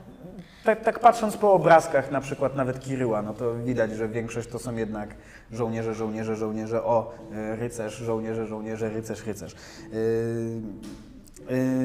Więc myślę, że to bardzo prawdopodobne i trafne spostrzeżenie. Natomiast Marcin Gieros zapytał nas, to jest ważne pytanie. Bo od Marcina. Trochę poza tym, do czego zaraz chciałbym wrócić właśnie, co Ania zaczęła. Ale szanowni nasi celebryci, czy możemy liczyć, że przyjedziecie do Zgierza wspierać konkurs dla dzieci? O, jakie to urocze. To więcej informacji poprosimy. Poprosimy To jak za najbardziej, inicjatywa. natomiast wszystkie dzieci nasze są, jak śpiewała Majka Jeżowska, i zdecydowanie wspieranie hobby wśród młodzieży. i Zgierz dzieci to jest miasto, w którym jest organizowana, przypuszczam, że comiesięczna, być może, że cotygodniowa. Marcin, popraw mnie, jak to wygląda. Są spotkania organizowane dla dzieci, czyli jest ten proces edukacyjny skierowany stricte do dzieci. Tam są darmowe spotkania. Wszystko organizatorzy zapewniają, starają się, żeby dzieci mogły się rozwijać w malarstwie figurkowym od najmłodszych lat i w towarzystwie co i raz właśnie zmieniającym się i raz do roku organizują wernisaż w Zgierzu, który ma być inspiracją dla tego ich ogromnej rzeszy dzieciaków. Powiem szczerze, że byliśmy w Łodzi również na warsztatach, warsztaty modelarskie i trafiliśmy tam przed naszymi warsztatami. Okazało się, że było spotkanie i były zajęcia dla dzieci. W Łodzi dzieciaki są na tak niebywałym poziomie modelarskim i malarskim, dzięki właśnie łódzkiemu środowisku, że to jest naprawdę warto pojechać i zobaczyć, co dzieci potrafią zrobić. To już fajnie było zobaczyć na kontraście nawet pracę w kategorii junior, O tak. gdzie wiele z nich naprawdę było na rewelacyjnym poziomie. Zresztą wszystkie były super, ale faktycznie no, robiły wrażenie. Tak. No, dlatego tutaj jest bardzo duża zasługa chociażby Michała w promowaniu tego hobby wśród dzieciaków i tej Akademii Kontrastu. Myślę, że to jest bardzo ważne, żeby przyszłych odbiorców swojej sztuki edukować na jak najwcześniejszym poziomie. Bo to samo dzieje się, jeżeli chodzi o muzykę. Musimy edukować dzieci muzyki po to, żebyśmy uczyli ich wrażliwości, bo taką wrażliwość przez sztukę rzeczywiście też się tworzy, ale chodzi też o jakby poszerzanie grona odbiorców, czyli pokazywania, że to jest też super i prezentowania tego w szerszym środowisku. Super. Ale jeszcze wracając do tego Twojego pytania A już odnośnie... zapomniałam, jakie ono było. W sumie, bardzo ważne, wbrew pozorom. Co myślimy o tym, czy sędziowie powinni być rotacyjni, że tak powiem? Tak. Nie? Czy ekipa sędziowska powinna być stała? Czyli nie używajmy słowa powinni. Co byś wolał? Może Okej, tak? no dobrze, okej, jasne. To Myślę, że moim jednak to jest- zdaniem, moim zdaniem tutaj chyba też bym nawiązał trochę do sportu, że jakby pewne standardy sędziowania powinny być odgórne i wtedy nieważne kto sędziuje, jakby powinien pewien poziom jakby tego obiektywizmu, profesjonalizmu i tak dalej reprezentować. I myślę, że dla Was, dla sędziów też byłoby fajnie wystartować w takim konkursie, a nie co roku tylko być jakby biernym, znaczy może biernym to też złe słowo, ale jakby nie być uczestnikiem stricte konkursu ocenianym. Dlatego wydaje mi się, że fajnie byłoby, gdyby właśnie różni sędziowie mogli to sędziować pod warunkiem, że faktycznie reprezentowaliby ten sam jakby profesjonalizm i pewien poziom, czy te same skale ocen na przykład. Wiadomo, że mówimy też o subiektywności, no to każdy sędzia będzie miał na to inne spojrzenie, ale żeby na pewno, żeby nie było takich zarzutów później, że na przykład, nie wiem, ten sędzia był kolegą tego, to sędziował dla niego lepiej, kolegi praca, nie wiem, była lepsza i tak dalej. Myślę, że takie głosy się pojawiają wśród ludzi, którzy są oddaleni jeszcze trochę od środowiska. Wydaje mi się, że to z tego wynika, bo prawda jest taka, że my się wszyscy znamy, Nie, jest dobrze. więc tak trochę ciężko oczekiwać, że nie będziemy znali prac i autorów prac, które pojawiają się na wystawie. Dlatego dla mnie to jest zakłamywaniem rzeczywistości to, że te prace nie są podpisane. No bo znamy te prace. Jeżeli praca dla sędziego jest wiąże się z jakimś, czuje, że na tej pracy, na tej osobie mu zależy, tak? Albo uczestniczyła w procesie twórczym, no to wyklucza się w tym momencie z sędziowania i on czy ona tej pracy nie ocenia. No tak Albo to nie wygląda. powinno. Bardzo wiele pracy tak naprawdę jest ocenianych przez dwóch sędziów bądź sędzią głównym jako trzecim dochodzącym, jeżeli jest taka potrzeba. Zdarzają się takie prace. Ja w tym roku też miałam takie prace i staram się wtedy wykluczać z sędziowania, nie zabierać głosu. Przyjmuję uwagi, bo jeżeli ta osoba jestem z nią na przykład w stałym kontakcie, jest moim uczniem, to chętnie również biorę feedback z myślą o tym, że będę mogła ten feedback przekazać wtedy tej osobie, ale nie uczestniczę, nie oceniam. W związku z czym ciężko tutaj już starać się bardziej stronić od niekolesiostwa. No dobrze, ale wywołaliśmy pytanie tej rotacyjności, tak? Tak, właśnie. To okej, ja jestem jakby za tym, a jakie jest wasze zdanie, bo Moje zdanie dojdźmy jest do jakiejś też puenty. takie, że jak najbardziej sędziowie powinni rotować, nawet jeżeli mam na myśli obie rotacje, bo mówię o rotacji, w której sędziowie mogą zrezygnować z roli sędziego i wstąpić w szranki, tak zwane, ale również rotacje sędziów względem kategorii myślę, że byłyby dobrym pomysłem.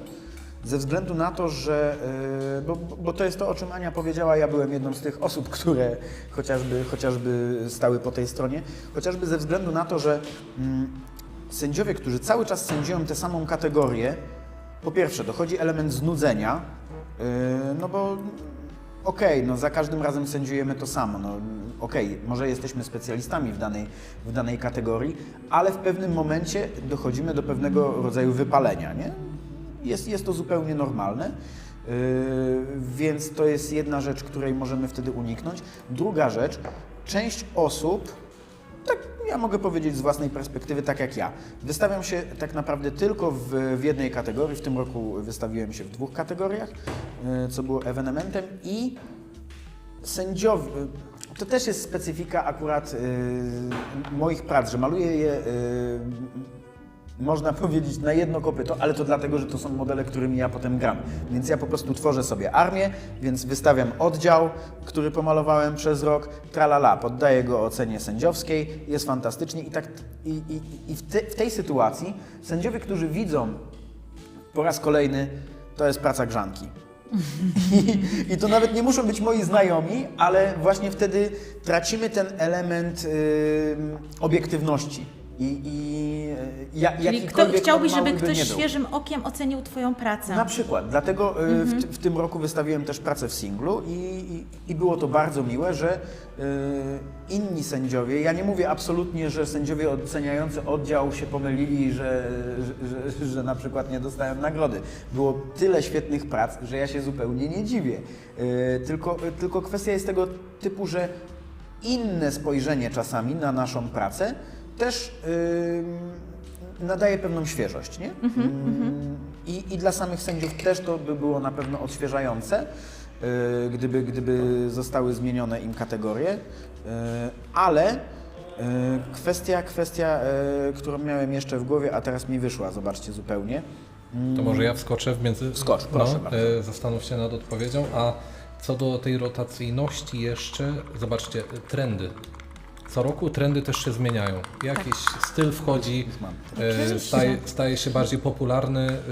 Nowe trendy kolorystyczne. Dokładnie, kolorystyka i tak dalej. Nowe filmy. Zgadza się. I być może właśnie wprowadzenie jakby właśnie nowej, może nie generacji, to też złe słowo, po prostu nowej grupy sędziów też pozwoliłoby oceniać pracę po prostu z innej perspektywy, nie? Właśnie tych nowych trendów, a nie tak jak było to na przykład rok temu czy 2 lata temu, nie? Na przykład. Jeszcze, patrzcie, znowu mi zniknęło chyba, ale nie, chyba wraca. Trendy, tak? Mówiliśmy o trendach. Tak, ale co chciałem powiedzieć, że... No, ciężko. Powiem wam, to nie jest wcale takie łatwe malować, rozmawiać w trójkę. Nie, oczywiście, ale to jest takie I jeszcze typowe live. po prostu ludzkie zaćmienie, że miałem jeden wątek i wypadł mi z głowy na moment. Dobrze, że debaty nie musimy prowadzić. To na szczęście w pewnym sensie. Ja już byłem znudzony absolutnie i zmęczony wszystkimi kwestiami politycznymi, więc jestem w pewien sposób oddycham teraz przez to, że już się tym nie trzeba aż tak przejmować, co ma być, to będzie i tak po prostu lud zadecydował, jest fajnie. Przypomniałeś sobie? Nie, Co chciałeś właśnie. powiedzieć? Kurczę, próbujemy Cię naprowadzić, dajemy Ci czas, ale... No chance. No dobra, Chodziło mi to Aniu, właśnie to jakie Twoje zdanie w takim razie? Ja chciałam powiedzieć, że ja rozumiem obie perspektywy i nie jestem za żadnym konkretnym kierunkiem. Znaczy, ja jestem za kierunkiem nie róbmy konkursów, ale także jak dla mnie sędziów w ogóle może nie być, możemy robić po prostu wystawę. Ponieważ nie jestem kompetytywna, nie umiem wczuć się w takie potrzeby, no to jakby nie chcę zabierać zdania, bo wydaje mi się, że moja opinia mogłaby, nawet jeżeli dłużej bym się zastanowiła, to mogłaby być po prostu chybiona, bo ja nie mam potrzeby, żeby brać udział w konkursie, być oceniana czy wybierana spośród tłumu. Nie mam potrzeby bycia oklaskiwaną, wychodząc na scenę z nagrodą, więc jakby nie czuję tego i nie mam takiej potrzeby, więc też nie wydaje mi się, żeby moja opinia, wiesz, jakby była miarodajna. Chodziło mi o to... No nie, znowu. Dobra, nieważne. Poszło. Kiedyś, Trudno. jak mi kiedyś wróci, to powiem. To się wetnę w zdanie, ktokolwiek będzie mówił, to wtedy po prostu wjeżdżam. Tak. Mam, dobra. Chodzi mi o to, że sędziowie mogą rotować między kategoriami, w moim mniemaniu też dlatego, że uznajemy, że są po prostu specjalistami w malowaniu figurek. Aha. I jeżeli są zaproszeni do sędziowania w konkursie na kontraście, to znaczy, że są osobami po prostu do tego kompetentnymi i mogą mieć pewne specjalizacje, ale na pewno jeżeli Ania oceniałabyś inną kategorię, to też oceniłabyś ją po prostu w pewien sposób subiektywnie, ale po prostu swoim artystycznym okiem, a niekoniecznie... Znaczy oceniam również, wiesz co, to jest trochę tak, że akurat w przypadku kontrastu, jeśli mogę zdradzić kulisy, mam nadzieję, że Krzysiek nie będzie miał mi tego za złe, sytuacja wygląda tak, że no mam tam od paru lat przypisaną, 2 lat powiedzmy, przypisaną kategorię storytellingu, dlatego że mam poczucie, że wiem, co powinno być w tej kategorii i mam wrażenie, że mam tą wrażliwość w sobie, która pozwala na ocenianie tych prac. Natomiast oprócz tego te kategorie morfują i każdego roku ja inną kategorię oceniam oprócz storytellingu. Także to nie jest tak, że jakby tutaj się wkrada jakiś marazm i nuda wśród sędziów. Być może, że tak wygląda z zewnątrz, nie wiem. No w każdym razie tak nie jest. Te kategorie są różne, one są dostosowywane troszeczkę do ilości prac zgłoszonych w kategoriach. Dlatego my do samego końca również nie jesteśmy informowani o tym, które kategorie będziemy sędziowali, bo sędzia stara się rozłożyć sędziów i przypisać im taką kompilację kategorii, żeby w miarę rozłożyć to równo, bo potem pojawiają się właśnie takie sytuacje, gdzie mogą się pojawić takie sytuacje, gdzie jedna grupa sędziowska mocno wydłuża ten proces sędziowania i cała reszta sędziów snuje się i czeka na ogłaszanie i głosowanie na Grand Prix i główne nagrody, bo je się sędziuje na samym końcu, kiedy już wszystkie kategorie są przepracowane. Więc wydaje mi się, że dlatego to jest ważne, żeby tak dobrać i Krzysiek moim zdaniem to robi właśnie bardzo fajnie, nie utwierdza się z gruntu, że komuś przypisze kategorię, dobiera je na podstawie ilości zgłoszeń. Okej, ma to jak najbardziej sens i mając taką wiedzę też dużo łatwiej jest pewne rzeczy zrozumieć. A słyszałam też, słuchajcie, też się pojawiały głosy, że fajnie byłoby wiedzieć, i ja nie wiedziałam, że uczestnicy nie wiedzą, więc trochę byłam zaskoczona tą rozmową i tym tematem, ale właśnie też jestem ciekawa, co Wy na to. Czy sędziowie powinni być, czy uczestnicy powinni być informowani, którzy sędziowie, które kategorie w tym roku sędziowali? Czy Wam to jest do czegoś potrzebne? Bo ja szczerze powiedziawszy myślałam, że to jest niepotrzebne. Znowuż, że tak powiem, żyję w oderwaniu od większości perspektyw.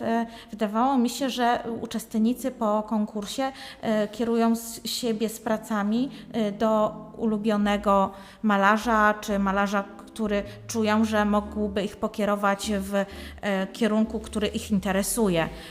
Czyli jeżeli lubię styl Lana i ten styl jest dla mnie jakimś wzorcem, to pójdę do Lana pod feedback, a nie do tego, kto sędziował w danej kategorii. Natomiast jestem ciekawa właśnie, co Wy sądzicie o tym. Czy to jest istotne, czy to jest potrzebne? Bo pojawił się również głos wśród moich znajomych, że brakowało mu informacji, żeby sędziowie byli publicznie, że tak powiem, wskazywani, kto którą kategorię sędziował. Kurczę, powiem Ci, że nie zastanawiałem się nad tym. Dla mnie było to jakby całkowicie bez znaczenia. No i To super. też pokrywa się chyba z tym, co mówiłem wcześniej o tej rotacyjności tych sędziów i żeby każdy sędzia jakby podobny poziom tego profesjonalizmu zapewniał, nie? I de facto dzięki temu nieważne, który sędzia daną kategorię sędziuje, także ja osobiście w ogóle nie przykładałem do tego uwagi. To jest chyba też kwestia podejścia do samego startu w konkursie, bo jeżeli startuje właśnie, to jest rozmowa, którą bardzo warto przeprowadzić. Nie wiem, czy warto ją przeprowadzać teraz, bo jesteśmy jeszcze dość świeżo po konkursie, ale pojawiają się głosy Chyba w wiem, o czym internecie, myślisz. żeby wiedzieć w ogóle nie po konkursie, tylko przed konkursem, kto będzie sędziował daną kategorię. Myślisz Tylko o tym, wtedy- żeby szykować pracę pod sędziego? Na przykład, nie? Podejrzewam, że coś takiego może mieć miejsce. Takie power gamerstwo trochę. To trochę power gamerstwo, nie? I takie mocno kontestowe podejście do tego. Nie mogę odmówić, jeżeli ktoś ma takie podejście, no to niech ma, ale to jest decyzja organizatora tak naprawdę, czy sędziowie są jawni w kategoriach, czy nie są jawni. Myślę, że feedback, tak jak mówicie, warto zebrać od artysty, z którym czujemy może najbliższą więź pod tym kątem, że podobają mi się Twoje prace, ale jeżeli ktoś przyjeżdża rzeczywiście zdobywać medale, no to z pewnością taki feedback od osoby, w której kategorii wystawił pracę, pewnie też jest ważny. Próbuję wejść teraz w jakby skórę takiej osoby, bo sam nie odczuwam czegoś takiego, chociaż no, to nie są też jakby zupełnie tajne informacje, nie? Szczególnie... Tak. Ale czekajcie, nie było informacji przed tym, kto jaką kategorię Nie, sędziuje? przed Nie, nie, przed bo nie, przed no bo sam, właśnie- tak jak Ania powiedziała, że ciężko jest określić, kto ma sędziować jaką kategorię, nie wiedząc, ile jest chociażby zgłoszonych prac, nie? Parę lat temu, wydaje mi się, że na początku kontrastu jeszcze tak było, że sędziowie znali kategorie i wiedzieli, była lista ustalona wcześniej. Mogę się mylić oczywiście, ale i że to z tego właśnie mogły wynikać te przestoje i to sędziowanie do pierwszej w nocy na przykład, prawda, że bywały również lata, kiedy przychodzili do nas chłopacy z innej grupy sędziowskiej, mówili: słuchajcie, my już wszystko oceniliśmy, a wy jesteście w procesie i jeszcze jedna kategoria przed wami, to może my weźmiemy tą jedną kategorię od was i my ją pykniemy, a wy wtedy macie tutaj spokój, nie musicie się spieszyć, nie? Także bywały też takie sytuacje. Myślę, że właśnie dlatego to podejmowanie decyzji tak późno jest dlatego teraz dla nas jest to takie komfortowe, prawda? Że to są te wszystkie rzeczy, które zachodzą, procesy, zmiany, ewolucje, po to, żeby jednak bardziej komfortowo się sędziowało. No i też właśnie ten nowy system w tym roku na kontraście był super, że był nowy i że Marczydło tak fajnie się spisał i Co to znaczy sędziowanie było nowy dużo... system? System, który był podobny, zbliżony do systemu wcześniej zapożyczanego z innej firmy. Natomiast Piotrek przygotował go z myślą o nas i pod nasze potrzeby i jest to system elastyczny, w związku z czym jeżeli będą zachodzić zmiany, nowe pomysły w sposobie oceniania, w sposobie utrwalania danych czy przedstawiania danych sędziom, to wszystko jest już teraz lokalnie pod kontrolą i można to wszystko uelastyczniać, zmieniać. Tam tego systemu zmieniać nie można było. On był wolniejszy również pod tym względem, że musieliśmy oceniać wszystkie prace, każdą musieliśmy w programie poddać ocenie. Natomiast tutaj w tym przyspieszeniu, które mamy, oceniamy prace, doceniamy prace w systemie, które zostały przez nas docenione i nie musimy przeklikiwać wszystkich prac, które były w kategorii, więc to też była ogromna oszczędność czasu. Okej, czyli... I żeby nie było, my pracę, bo ktoś właśnie zwrócił uwagę, że przecież mogliśmy zerknąć w tytuł pracy, żeby się dowiedzieć, jaką historię dana praca niosła.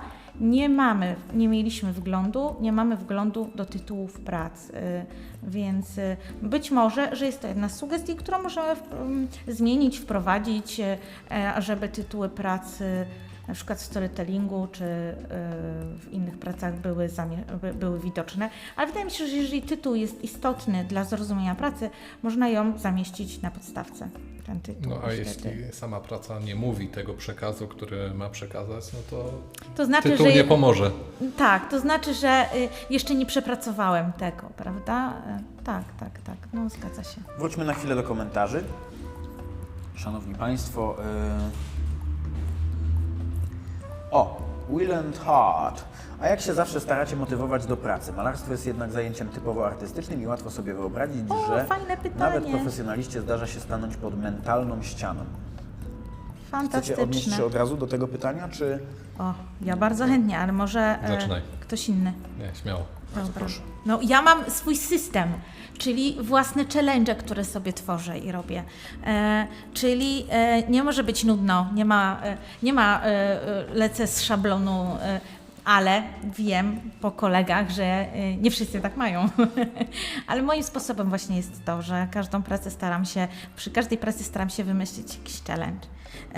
To malowałam for fun przez jakiś czas na spotkaniach malarskich, gdzie właśnie głównie przygatywaliśmy mnóstwo tematów dla przyjemności, w związku z czym jakby niespecjalnie koncentrowałam się na procesie i efekcie końcowym. I w tym tygodniu wpadłam na genialny pomysł, uważam, że jest genialny i stwierdziłam, że stworzę pracę i wykorzystam tą pracę do tego, żeby pomalować ją w teksturach i wzorach totalnie niekompatybilnych do powierzchni malowanej. Czyli na przykład będą futerkowe liście, liściasta skóra, grzybnia zamiast powierzchni liścia. I dlatego przemalowuję model, który już pomalowałam. Ale to już jest taki przejaw właśnie artyzmu chyba w czystej postaci, prawda? Bo... Myślę, że tak. To jest szukanie czegoś, co może też w pewien sposób odkrywanie czegoś nowego, Tak. czegoś, czego nie widziałem jeszcze albo czego nie robiłem i to jest też super. Nie? No i to wiecie, to mnie napędza tak naprawdę. Napędza mnie to jakiś nowy pomysł, coś czego jeszcze nie robiłam, coś co chciałabym spróbować, gdzieś widziałam i mi się podobało, może by mi się sprawdziło akurat przy danym modelu, więc może nie jestem super efektywna i nie zarabiam milionów, przez to, że jednak nie pracuję na powtarzalnych czynnościach, które dają tą efektywność i przyspieszenie, ale daje mi to ogromną frajdę z malowania. Trochę jest to tak, jak myślę i wyobrażam sobie, że tworzą hobbyści, czyli nie zawodowcy. Zawodowiec cały czas szuka optymalizacji i ja również szukam optymalizacji w swojej pracy. Ja też trochę te poszukiwania są poszukiwaniami optymalizacji czasem, ale też robię to dla frajdy i z ciekawości. Natomiast i myślę, że właśnie hobbyści w ten sposób myślą o malowaniu figurek, nie? Że czegoś takiego jeszcze nie robiłem, tutaj to bym spróbował czegoś, bo na przykład nigdy nie malowałem łusek smoka, ciekawe, nie? Ciekawe jak stworzyć łuskę smoka, kiedy nie jest wyrzeźbiona na przykład, prawda? Wiesz, pytanie, czy jesteś hobbystą graczem, czy jesteś hobbystą malarzem? Tak, gracze mają chyba zupełnie inne podejście, Tak. nie? To dawaj, bo jestem Muszę ciekawa. pomalować oddział, bo chciałbym nim zagrać. Nie? Ja nie lubię malować niepomalowanym modelem, nie? Więc wtedy jest chyba trochę mniej czasu na eksperymentowanie i rzeczywiście większe skupienie na szukaniu tej optymalizacji. Ale takie ja odnoszę myślę wrażenie, sobie, nie? że w optymalizacji też może być fan. Oczywiście. Ja też jak sobie daję za zadanie zrobić coś ekstra efektywnie, robię sobie notatki, przygotowuję sobie plan wcześniej, zastanawiam się, które procesy pierwsze, które przeszkadzałyby w następnym, która kolorystyka i staram się wtedy już nie weryfikować planu, który stworzyłam, po to, żeby nie opóźniać czasówki, ale też sobie czasem robię takie challenge i mnie też, to może być frajda z tego. Nie, oczywiście, ja też uwielbiam odkrywać nowe rzeczy i robić nowe rzeczy. Ostatnio największą frajdę sprawiają mi właśnie te geometryczne Bycie freehandy. rosyjską. Tak. I rzeczywiście szukanie... Jestem Rosjanką. Szukanie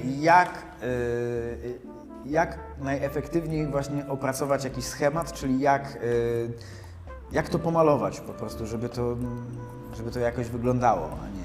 Mówisz o jakichś właśnie takich misternych wzorach, tak?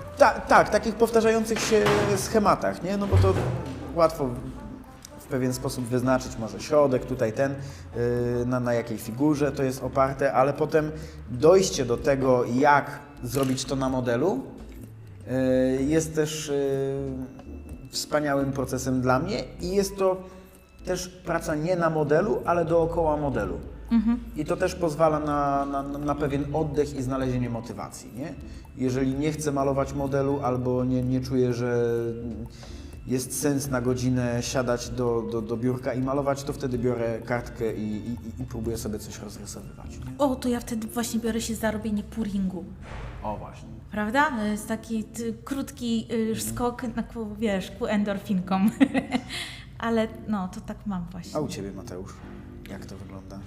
W sumie muszę powiedzieć, że to jest bardzo dobre pytanie, bo tak naprawdę każdy zupełnie inaczej się motywuje. Ja jak nie mam motywacji, to po prostu nie maluję. Okej. Nie My tak nie możemy mieć. Nie zmuszam się na siłę do malowania, po prostu jak nie mam na to ochoty, to po prostu nie maluję, bo wiem, że inaczej, ja to robię dla przyjemności. Dla mnie to jest hobby i ma mi to sprawiać przyjemność. Jak nie chce mi się, to wiem, że efekt też nie będzie satysfakcjonujący i jakby nie zmuszam się do tego na siłę. Aczkolwiek też jest tak, że dużo rzeczy, które maluję, to właśnie do systemów bitewnych. Aktualnie teraz właśnie po raz kolejny lobbuję herezję Horusa do herezji i niekiedy faktycznie trzeba się trochę zmusić do tego, żeby też tą taśmę uruchomić, to seryjne malowanie tych oddziałów. I faktycznie tu jest metoda małych kroków. Pojedynczy element jakiś na każdym z modeli. Chodzi o szybkie efekty satysfakcjonujące, żeby to napędzało nas do dalszej pracy, żeby nam się dalej chciało malować. Albo przy powiedzmy jakichś tam pracach odrobinkę lepszych, też metoda małych kroków. Jak nie mam siły albo wiem, że to nie jest ten dzień, żeby akurat zmierzyć się z jakimś trudnym elementem albo trudnym efektem, to maluję jakiś detal inny. Mniejszy element, mniej znaczący na przykład, ale zawsze on pcha pracę do przodu. Wydaje mi się, że tak dla motywacji najgorsze jest to, jak widzisz na półce ten model i praca nie idzie do przodu. I to najbardziej chyba demotywuje. Dlatego jak się nie chce albo brakuje motywacji, to może podziubać odrobinę tu, odrobinę tam i ta motywacja potem sama przyjdzie. Nie? Wiesz co, ja też mam takie poczucie. My też takie mamy przecież dni, kiedy nam się właśnie nie chce, przy czym musimy. No i dla mnie to jest taki, cały czas sobie zawsze powtarzam, że wtedy mnie się załącza to zniechęcenie, kiedy jeszcze w głowie nie przeprocesowałam i czuję się nieprzygotowana dość do jakiegoś tematu, do jakiegoś zagadnienia. I wtedy przeciągam to. Na przykład, możecie sobie wyobrazić freehand na przykład, tak? Zmierzam do tego freehandu i to już jest na przykład drugi dzień, kiedy do niego zmierzam. Robię inne rzeczy dookoła, ale kiedyś w końcu do niego trzeba dojść. Znam to. No i wtedy, słuchajcie, okazuje się, że najlepszym rozwiązaniem jest po prostu usiąść i zacząć to robić. I okazuje się, że wszystkie te wątpliwości rozwiązują się same w procesie.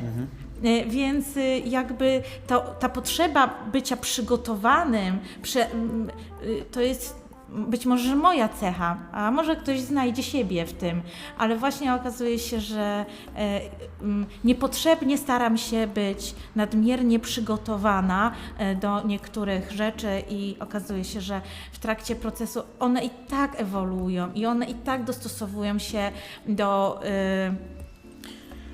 tego, jak w tym procesie ja ten efekt widzę i tą pracę, bo to meandruje cały czas w tej głowie i tam po prostu tworzą się nowe skojarzenia, nowe inspiracje i to w efekcie końcowym wychodzi coś zupełnie innego niż ja przez 2 dni przygotowywałam się, jak coś tam uzyskać, jakiś efekt i osiągnąć, prawda? To się okazuje, że poszłam jeszcze w innym kierunku. Fajnie, że zaczęłam z tego, bo dzięki temu osiągnęłam ten efekt końcowy. Ale... Czyli jest to też pewnego rodzaju droga, nie? Tak. A nie myślenie zawsze o celu. Wiecie co, też uwielbiam coś takiego jak to, o czym wspomniałaś. Jest jakieś duże wyzwanie, jakiś freehand, jakiś taki key point danego modelu Tak. i czuć jakby, że to zmierza do tego najwyższego punktu, wiesz, napięcie rośnie w malowaniu Tak. i tak dalej, ale wiadomo, że może pojawić się opór przed tym, czy tam brak tej motywacji i tak dalej, ale faktycznie jak się usiądzie z czystą głową do tego i uwielbiam ten moment, kiedy siadam, na przykład jest godzina 20, siadam do malowania, nagle się robi 1 w nocy i nie czuję tego zmęczenia, nie czuję jakby zmęczenia upływającym czasem. Po prostu to sprawia radochę i jakby to jest clue, dlaczego... Totalna medytacja, tak, nie? to jest clue, dla którego ja w ogóle maluję modele. Po prostu uwielbiam to odpłynąć na te parę godzin, jak oczywiście jest czas. No rano, jak trzeba jechać do pracy, potem już jest gorzej, żeby po takim turnie, że tak powiem, dojść do siebie rano. Niemniej jakby wprowadzenie się w taki, powiedzmy, stan, to jest właśnie chyba cała idea tego hobby, nie? Moim zdaniem. Myślę, że ciężkim jest tak naprawdę często zaplanowanie. Ja na przykład, już wspominałem o tym kiedyś, ale nie lubię właśnie siadać do malowania na godzinkę.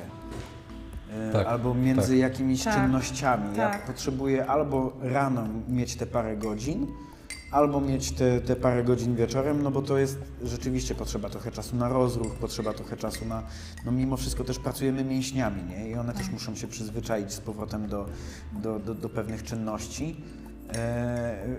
Więc dla mnie komfortem jest, kiedy mam parę godzin.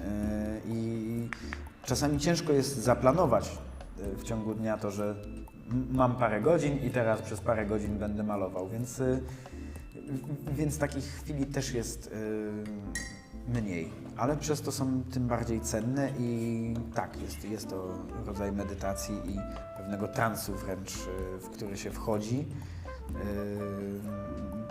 przy takiej dłuższej sesji. Nie?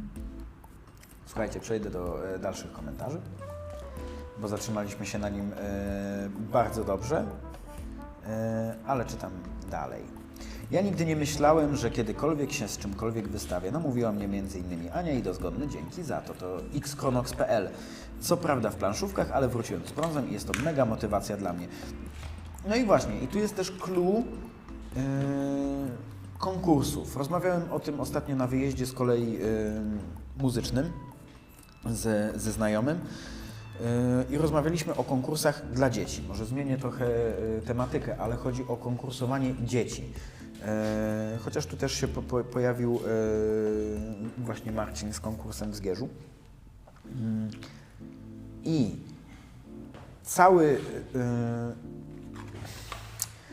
nie chcę tego tak ująć, ale bezsens konkurowania dzieci, który często po prostu wynika z ambicji rodziców chociażby, albo ambicji nauczycieli, jeśli chodzi o konkursy muzyczne, no bo to też nauczycielom daje dodatkowe punkty i rozwój kariery zawodowej chociażby, nie? Że mogą sobie wpisać, mój uczeń ma tralala, wygrane konkursy. Tak, właśnie. Temu można przeciwstawić właśnie to, o czym kolega xchronos napisał, czyli element motywacyjny. Czy myślicie, że konkursy, poza tym, że musimy mierzyć się i wkraczamy do konkursu z pracą, licząc na to, że ona wygra, czyli podchodzimy do konkursu po to, żeby wygrać, ale nastawienie, mimo wszystko musimy się go nauczyć też, tego nastawienia, że nie wygramy. Jakby, że nasza praca może właśnie nie zostać doceniona, chociażby dlatego, że załóżmy sędzia dzisiaj bardziej lubi kolor żółty, a nie różowy. Tak. Ale ja na przykład wszystkim moim znajomym, którzy zaczynają tą przygodę, zawsze powtarzam, żeby się nie nastawiali na wygraną, tylko żeby nastawiali się na to, że biorą udział w wystawie, tak? Mają okazję zobaczyć swoje prace w otoczeniu innych prac, zweryfikować sobie właśnie, przeprocesować rzeczy, poukładać sobie w głowie własne gusta, priorytety, to wszystko jakby fajnie się procesuje podczas tej wystawy.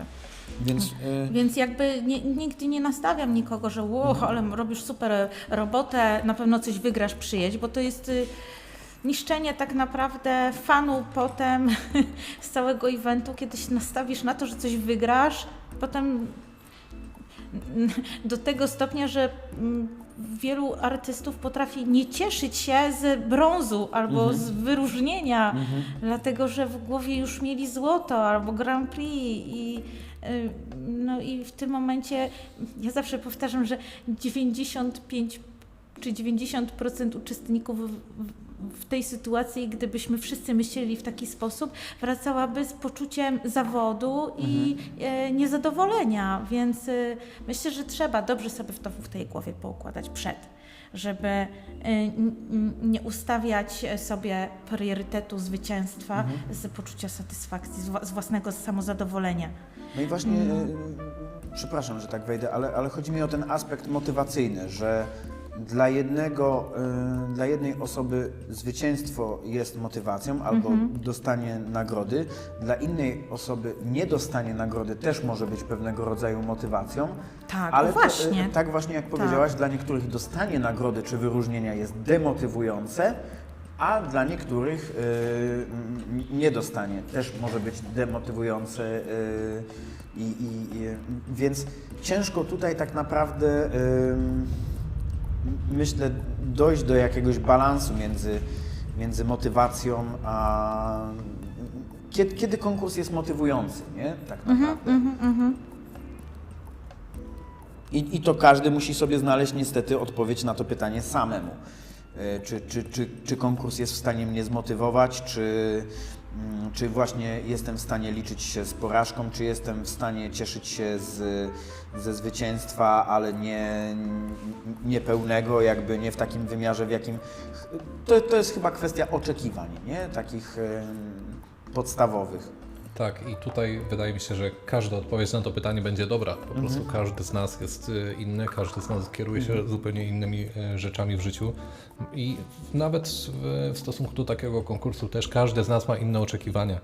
I jakby też nie można kogoś piętnować za to, że na przykład chce tej rywalizacji, że chce, Nie, oczywiście, że że chce walczyć o to zwycięstwo i tak dalej, bo każdego z nas jakby motywują właśnie zupełnie inne rzeczy, nie? Ale jakby ten balans czy złoty środek satysfakcjonujący tutaj każdego może być ciężko znaleźć, ale na pewno większość, nie? To chyba byłoby clue. Pojedźmy kawałeczek dalej, więc mieliśmy kawałek motywacyjny. W Młodych siła i przyszłość, oczywiście, że tak. Info o Zgierzu jest na stronach Kontrastu, zajęcia w Zgierzu są co miesiąc, tak jak Ania też wspomniała, i w Łodzi też co miesiąc i są dla dzieci i dorosłych. Zapoznamy się w takim razie z tą propozycją i Marcin, po prostu też możesz do nas napisać i wtedy spokojnie sobie porozmawiamy. Natomiast jak najbardziej ja jestem otwarty i myślę, że moi szanowni współtowarzysze również. Ja się deklarowałam, że będę w Zgierzu we wrześniu, bo we wrześniu jest festiwal, jest wernisaż, więc ja się deklarowałam, że będę we wrześniu, przy czym natrafiłam na drobną przeszkodę, będziemy musieli się szczegółowiej umówić i sprecyzować, czy zdążę i czy się wyrobię. Dostałam podczas kontrastu zaproszenie na wesele, w związku z czym są... weselicho. Tak, no będę się weselić również i musimy to wszystko jakoś fajnie połączyć. Mam nadzieję, że Bycie wesołym że jest damy bardzo radę. ważne. Tak. Weselenie się jest ważne. To ważne bycie. Krzysztof Kowalczyk. Wracamy.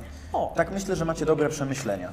Generalnie też bym chciał, aby sędziowie rotowali jak najbardziej. Problemem tutaj jest niestety ilość osób z realnym doświadczeniem w sędziowaniu. Dalej Marta mówi, na dużych konkursach w Europie sędziowie mogą się wystawiać, tylko nie w kategorii, którą sędziują. Plus zawsze można poprosić sędziego głównego, jak Ania mówi. Krzysztof. W Polsce jest kilka bardzo doświadczonych osób, a za granicą jest ich więcej. Co roku staramy się, aby część osób się zmieniała i dajemy też możliwość, aby nowi sędziowie mogli nabierać doświadczenia. Marta. Też prawda, że trudno udawać, że się nie zna prac z internetu.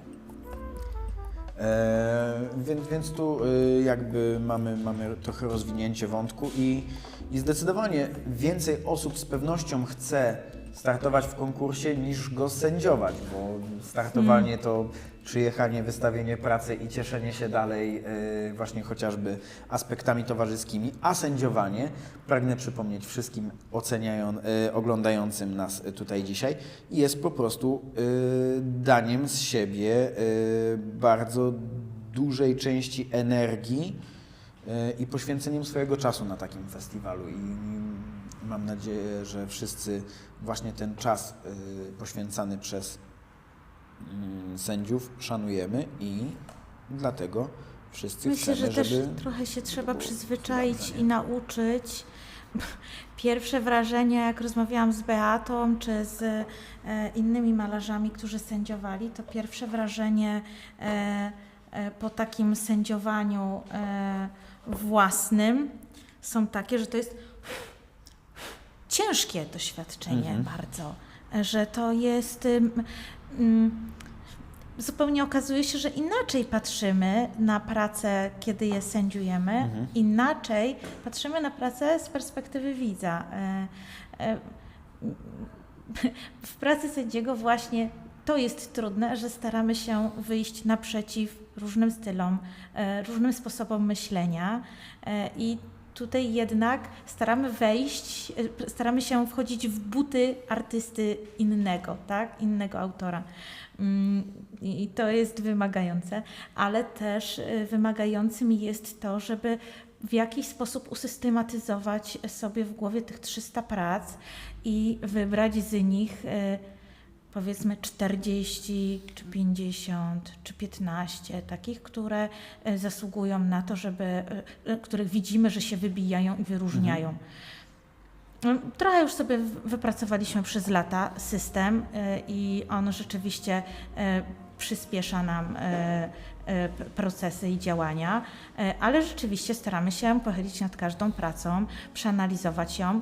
Nawet po sędziowaniu bardzo często jest tak, że jeżeli którykolwiek z sędziów ma w głowie kurczę, może coś przeoczyłem, może coś jeszcze zostało pominięte, po prostu wracamy do tych prac i po całej ocenie kategorii wracamy sobie do pozostałych prac i przeglądamy je po raz kolejny, mając już w głowie i pamiętając to, co wygrało, też jakby łatwiej sobie spojrzeć na to, na poziom pozostałych prac. I też jest rzadziej na tych półkach, przerządzone one są, w związku z czym łatwiej jakby dostają nowego kontekstu, prawda? Czasem musimy sobie zdawać sprawę również z tego, że prace sąsiadujące wpływają na odbiór naszej pracy. W związku z czym, jeżeli jest to, tak jak mówiłeś o tych pracach ciemnych, mrocznych, klimatycznych, nastrojowych, bardziej szarych, mglistych, no to ten odbiór zupełnie różny ich będzie w porównaniu właśnie z pozostałymi pracami w otoczeniu. I czasem właśnie wyciągnięcie jakiejś pracy ujawnia atrakcyjność i poprawia wygląd pracy, która została na tej półce. To też się zdarza. I z tego też musimy sobie zdawać sprawę, że to sąsiedztwo też wpływa na odbiór, dlatego bardzo często właśnie sędziowie starają się mimo poczucia zagrożenia ciągłego sięgać po te prace, wyciągać je z tego otoczenia i starać się patrzeć na nie indywidualnie. Dlatego to tyle czasu zajmuje. No tak, no właśnie zmiana kontekstu, czyli Tak. tego otoczenia to też jest Tło, bardzo nie? Na ważne. którym oceniasz tą pracę, nie? Tak.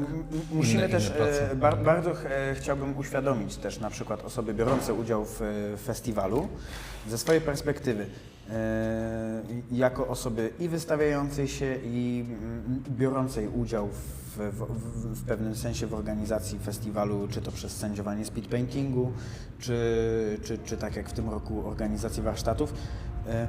Nie przeszkadzajmy sobie.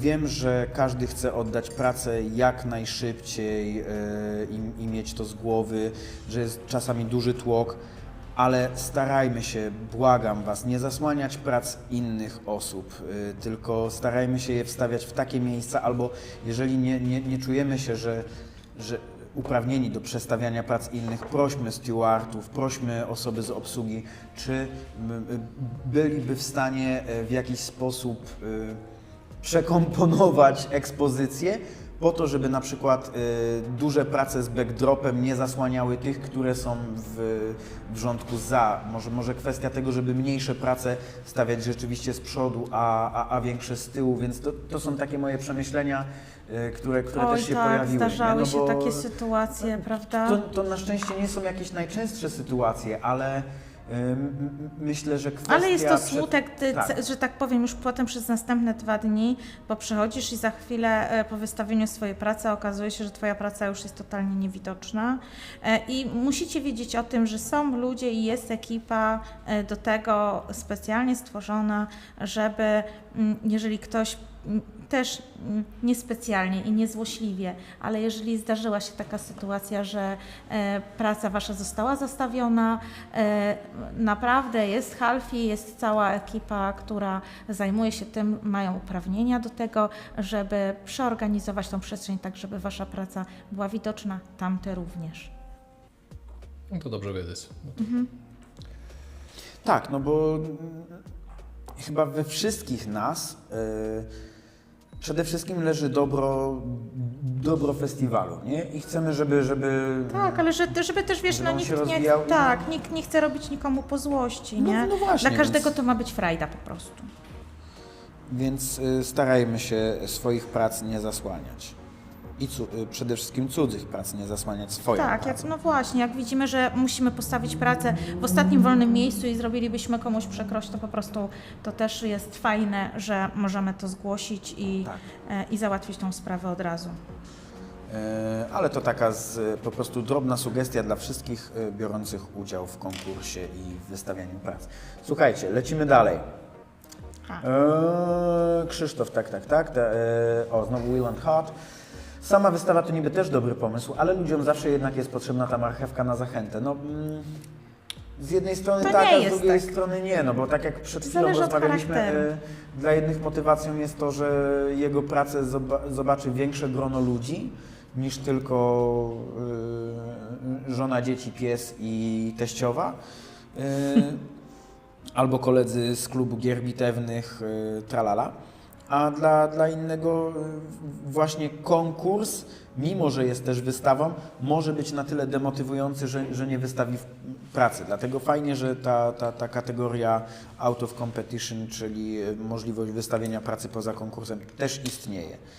Kurczę, też nie jesteśmy każdego roku w dobrej kondycji psychicznej. Różne rzeczy się dzieją w życiu, prawda? Oczywiście. W związku z czym, jeżeli czujesz, że tyle się działo, że nie masz ochoty na kolejne napięcie, emocje, stres, a chcesz przyjechać i wystawić swoje prace, to właśnie po to jest ta kategoria, żeby na totalnym chillu zaprezentować swoje prace, możesz je podpisać. Nadal możesz je wysłuchać komentarzy, przedyskutować z sędziami, z innymi uczestnikami. Ona jest nadal widoczna, a Ty nie musisz się napinać. Nie jest to kolejny czynnik, który wpływa na Twoją kondycję życiową. Marcin Gieros po raz kolejny. Ania, 100 na 100, zróbmy wystawę, nie konkurs.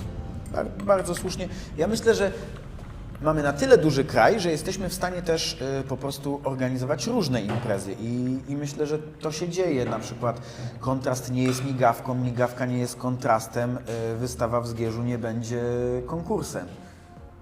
Tak. No, więc róbmy różne rzeczy, ale wszystkie w celu propagowania naszej zajawki. Tak. Mr. Underhill! O, cześć! Nasz kochany Hobbit pojawił się również. Zadał pytanie dość dawno pewnie, ale tak jak rozmawiamy. Zagadujemy się. Oczywiście i mam nadzieję, Ciekawe, że jakie mamy opóźnienie, prawdę mówiąc, nie? chyba nie dość duże, O, bo to jak dobrze. patrzę na obrazek, to właśnie czytam komentarze. Więc myślę, że to jest kwestia, nie wiem, 5 sekund może nawet. To dobrze. Dziękujemy, Jacku. To pewnie kwestia tego kabla, po który jechałem. Wracamy do pytania Mr. Underhilla. Przepraszam. Może dzwoni właśnie. Weź pigułkę. A macie tak, że ciężko wam jest skończyć pracę, bo już na biurku czeka inna nowa No i chcielibyście pewnie. odskoczyć do innego projektu, ale musicie dokończyć obecny? Czy może robicie kilka naraz? Ja nie zaczynam nowego projektu, jak nie skończę poprzedniego. Ale jesteś zdyscyplinowany. Okej. Po prostu nie mogę sobie tego tak odpuścić, Okej. nie?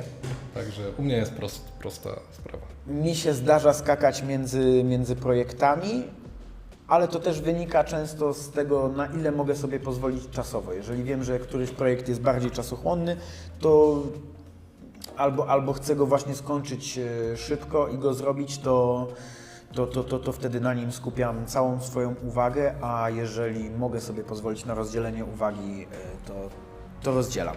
Czyli tak zwane to zależy. Ania. A u mnie to jest bardzo płynne. Staram się kończyć projekty, no bo szybciej pieniążki przychodzą. Ale... No ale dzisiaj nawet masz 2. No właśnie, bo ja po prostu czasem jakiś projekt utknie w procesie twórczym. Wiesz, nagle się okazało, że coś, co wydawało Ci się, że zatrybi, nie zatrybiło, fajnie wygląda w głowie, albo jakaś fajna grafika mnie zainspirowała, fajnie wyglądało na grafice, ale nie na figurce. Fajny projekt z Pinteresta. Mamy naklejki! Tak, zaraz podejrzewam, że też I opowiem. się okazuje, że ja potrzebuję czasu, żeby przemodelować sobie w głowie projekt, potrzebuję czasu. I ja potrafię go porzucić na 2 tygodnie na przykład i zacząć robić coś tam. I robię sobie... Something. Tak. I to coś tam potem też porzucam, bo zazwyczaj wykończeniówka to nie jest coś, co lubię. W związku z czym tak to wygląda, że porzucam, żeby mieć taką świeże podejście do tej wykończeniówki, to też na przykład fajnie mi się sprawdza, zrobić sobie taką 2-tygodniową przerwę od modelu i ja wtedy rzeczywiście z dużo większą cierpliwością i łagodnością podchodzę do tej figurki i mam dla niej cierpliwość i mówię, a nie szkodzi, że tam Cię nie domalowałam, zaraz to zrobię i tam po prostu sobie ją tam wtedy rzeczywiście dopieszczę. Natomiast jak robię to czasem ciągiem, to do wykańczanie to jest takie po złości, nie? Zobaczcie, jak pięknie przeszliśmy przez cały stół spektrum jakby pewnego podejścia.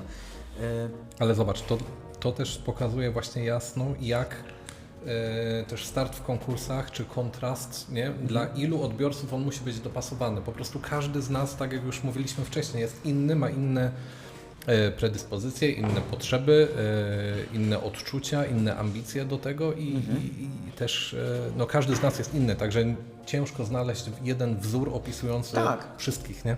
Tak, nie jest to wręcz możliwe, myślę, że... Więc... Jak mnie pieniążki nie gonią, Aha. znaczy ja nie gonię za pieniążkami, to robię sobie na przykład tak, że skończyłam projekt i ja go jeszcze nie daję do sfotografowania, nie nic, tylko sobie tak jeszcze poleży tydzień, dwa, niech sobie poleży. Ja sobie oderwę się głową od niego i wtedy do niego wracam i wtedy widzę te rzeczy, które jeszcze trzeba dopracować, przepracować, gdzieś tam zmienić i doszlifować. Nie? To jest też mi chyba super sprawdza. super podejście do na przykład może dla nas przetestowania, bo ja zazwyczaj też jak przygotowuję pracę na konkurs, to mam dwa różne podejścia. Jedną pracę zrobiłem w tym roku na konkurs, a część prac to jest po prostu zlepek, czyli oddział... Zleceń, czy nie? O twój oddział. Mój oddział, który składa się z modeli, które pomalowałem w ciągu tego roku od poprzedniego kontrastu, które składają się w pewien sposób na oddział, no bo nimi gram w jednej armii, więc to są modele, na które patrzę pod takim kątem jak Ty, Ania, właśnie, że mogą sobie poleżeć, dojrzewają w pewien sposób, może czasem coś tam na nich domaluję, czasem staram się je jeszcze bardziej uwspólnić, a model na konkurs, jeżeli jest szybki termin, krótki do konkursu, maluję też rzeczywiście tak jak Ty, że od początku do końca skupiam się wtedy na tym modelu, więc staram się te podejścia łączyć. Myślę, że taka flexibility, elastyczność, też jest spoko. No Co właśnie. tam mamy kolejne Każdy w naszym inny. czacie? Nasz czat. Will and Hart odpowiada Underhillowi panu. Ja tak mam. Człowiek jest w trakcie projektu, aż tu nagle jak na złość jakiś fajny pomysł malarski do innego tematu przychodzi do głowy i nie daje spokoju. No i oczywiście, nie ma też co się chyba na siłę wstrzymywać. To też jest kwestia indywidualna po prostu. Ale też to jest Jednych coś, będzie co denerwować super... to, że przepraszam, że model czeka inny i mam już koncepcję, a innych będzie właśnie denerwować to, że mają nieskończony model bardziej, nie? Kiedyś rozmawiałam z Marcinem Gierosem i on mówi, że on po prostu porzuca projekty w tym momencie, kiedy zrobił coś, co go kręciło na danym modelu i przez to według kogoś, kto z zewnątrz patrzy na tę pracę, ktoś mógłby powiedzieć, że ta praca nie jest skończona. On mówi, jest skończona, po prostu to jest to, co chciałem na niej zrobić. I to mi w zupełności wystarcza i mnie zadowala.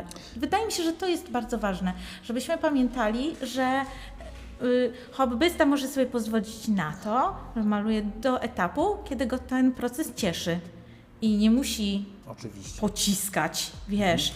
Znaczy, jak lubisz sobie pociskać, to sobie pociskaj, ale też to nie jest tak, że każdy tak ma i że każdy tak lubi. Pewnie. No właśnie.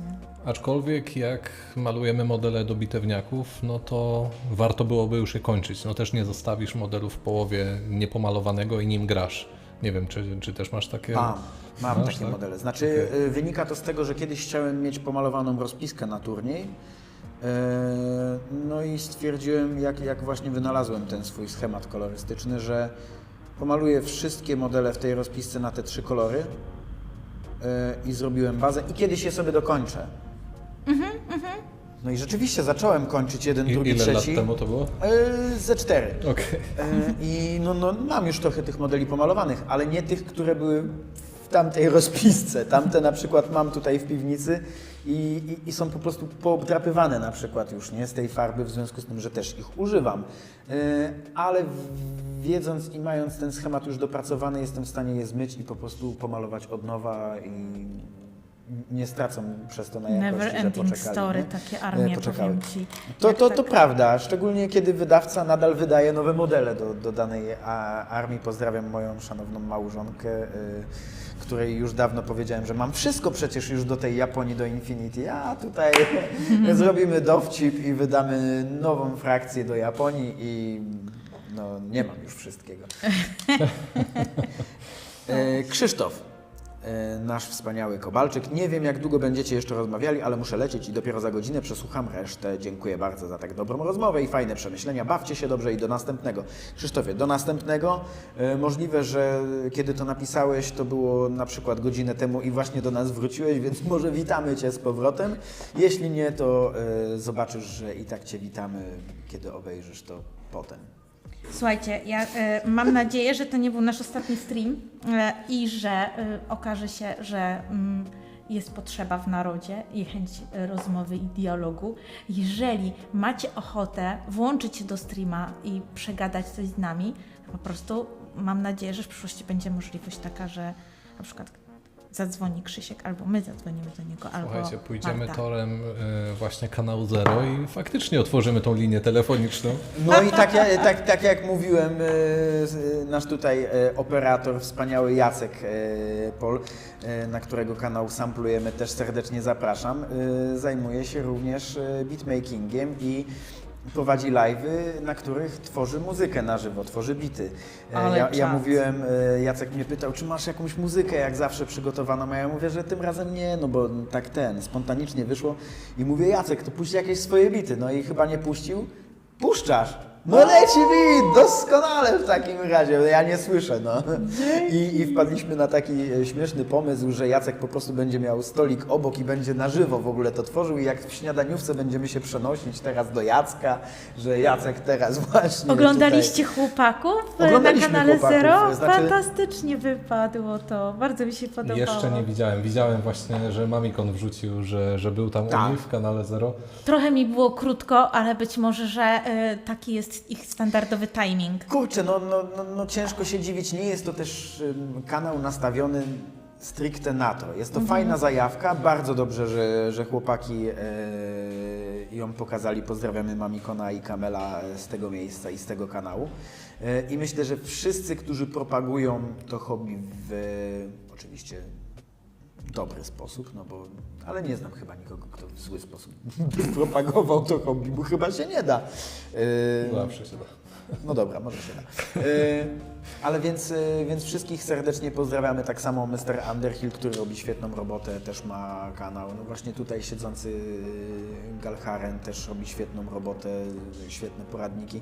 Więc myślę, że i tak żyjemy we wspaniałych czasach,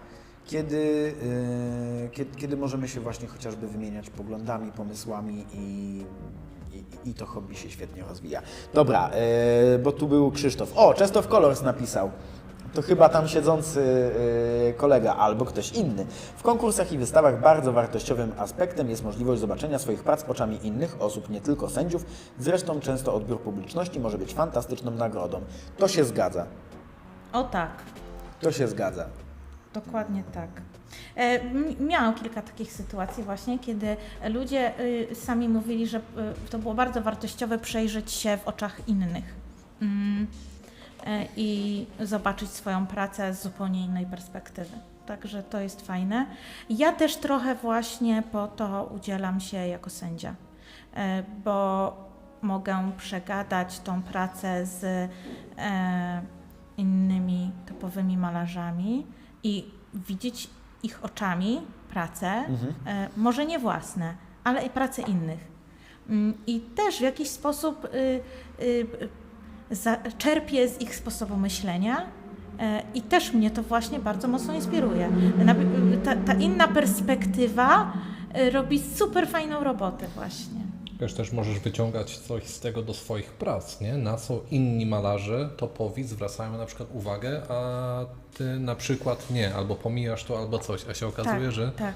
Dla każdego z nas co innego potrafi być priorytetem. Tak. Mieliśmy taką pracę w tym roku w storytellingu, gdzie każdy z nas miał w głowie zupełnie inną interpretację pracy.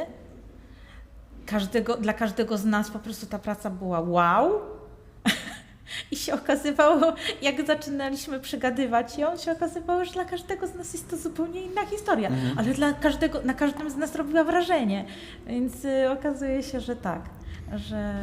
No, to jest niebywale ważny aspekt właśnie konkursów i wystaw, że przez to, że jest tyle osób, jesteśmy w stanie uzyskać wiele opinii, którymi możemy się zasugerować w pewien sposób, jeżeli uważamy, że są wartościowe i że chcemy iść w daną stronę, ale czasami oczywiście to nie jest tak, że na przykład jak idziemy po feedback sędziego, znaczy to też jest kwestia indywidualna, ale musimy pamiętać o tym, że w tym hobby chyba też ważne jest, żeby wszystko robić trochę po swojemu, nie? I jakby pielęgnować tę swoją drogę malowania, oczywiście wychylając się i nie możemy pozostać niewzruszeni na wpływy, no bo to jest tak jak z całym życiem, językiem, czy nawet barwą naszego głosu, kwestiami kulturowymi, że zawsze będziemy pod czyimś wpływem, czy nam się to, czy jesteśmy tego świadomi, czy nie. Miałem taką sytuację, jak miałem 15 lat i słuchałem pewnego konkretnego trębacza klasycznego wtedy, że mimo, że nie ćwiczyłem szczególnie w tę stronę, żeby grać jak on, to przez samo osłuchanie się zacząłem grać bardziej podobnie do niego. Tak samo jak zaczynałem malować, nie wiem, może teraz też jest to w jakiś sposób widoczne, nie? Ale... w dialogu nawet z drugim człowiekiem, przebywasz z kimś, nabierasz jego śmiechu, Tak. odzywek, prawda? Następuje harmonizacja w pewien sposób, nie? Tak. Więc myślę, że tutaj też tak jest. Pytanie, czy dla kogoś może to być rzeczywiście ważne, żeby malować jak ktoś i być pewnego rodzaju kopistą. Ja to szanuję, ale nie, dzięki, nie dla mnie. A wiecie, co mnie zaskoczyło? Przepraszam, tylko wtrącę jeszcze. Co mnie zaskoczyło, to Sergio Calvo był w Vegas i rozmowę przeprowadzał z Garym i Gary wypowiedział się oczywiście bardzo pochlebnie na temat polskich malarzy i kolekcji, którą ma od nich, natomiast wypowiedział również takie słowa, że polskie środowisko, polscy malarze mają wyraźny styl własny. O.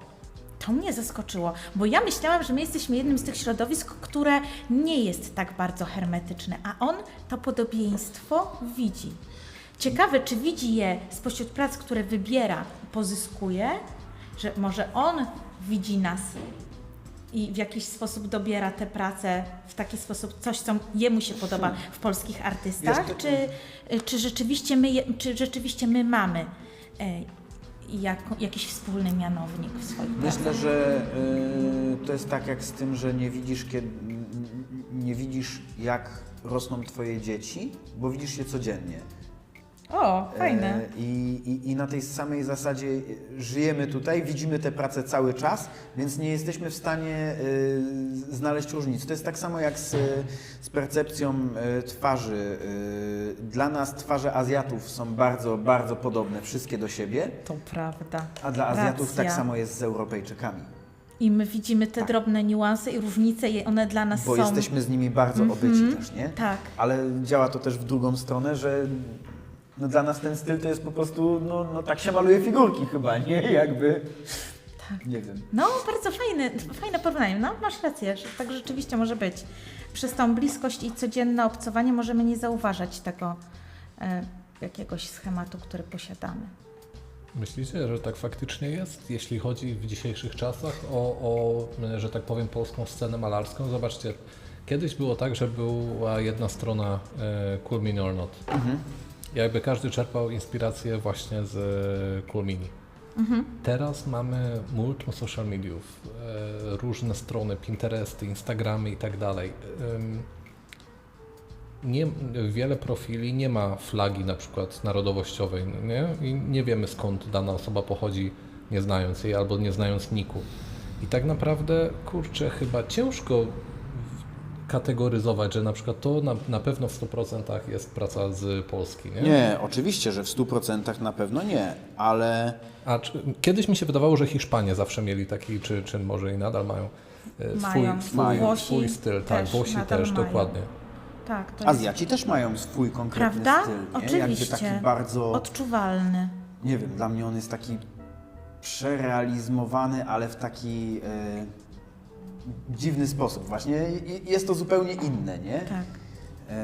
Ale No i właśnie dlatego się zaskoczyłam, że my też to Może mamy. musi być to spojrzenie z innej zewnątrz. perspektywy. Z nie? zewnątrz. I to właśnie też jest fajne na konkursach, że właśnie wracając od takiego globalnego jakby spojrzenia, że Gary powiedział, że Polacy mają swój styl, no to na kontraście też na przykład dana osoba jest Ci w stanie powiedzieć i to uważam za bardzo miły feedback, kiedy ktoś do Ciebie przychodzi i mówi: ja wiem, że to jest Twoja figurka, bo to widać od razu na pierwszy rzut oka, że to jest ten Twój styl, nie? No to kurczę, jeżeli udało się komuś stworzyć swój styl i jeszcze inna osoba go rozpoznaje, to dla mnie jest chyba jeden bardzo... z takich tak. wyróżników, nie? Tak. I wyróżnień w sumie dla każdego malarza, to prawda.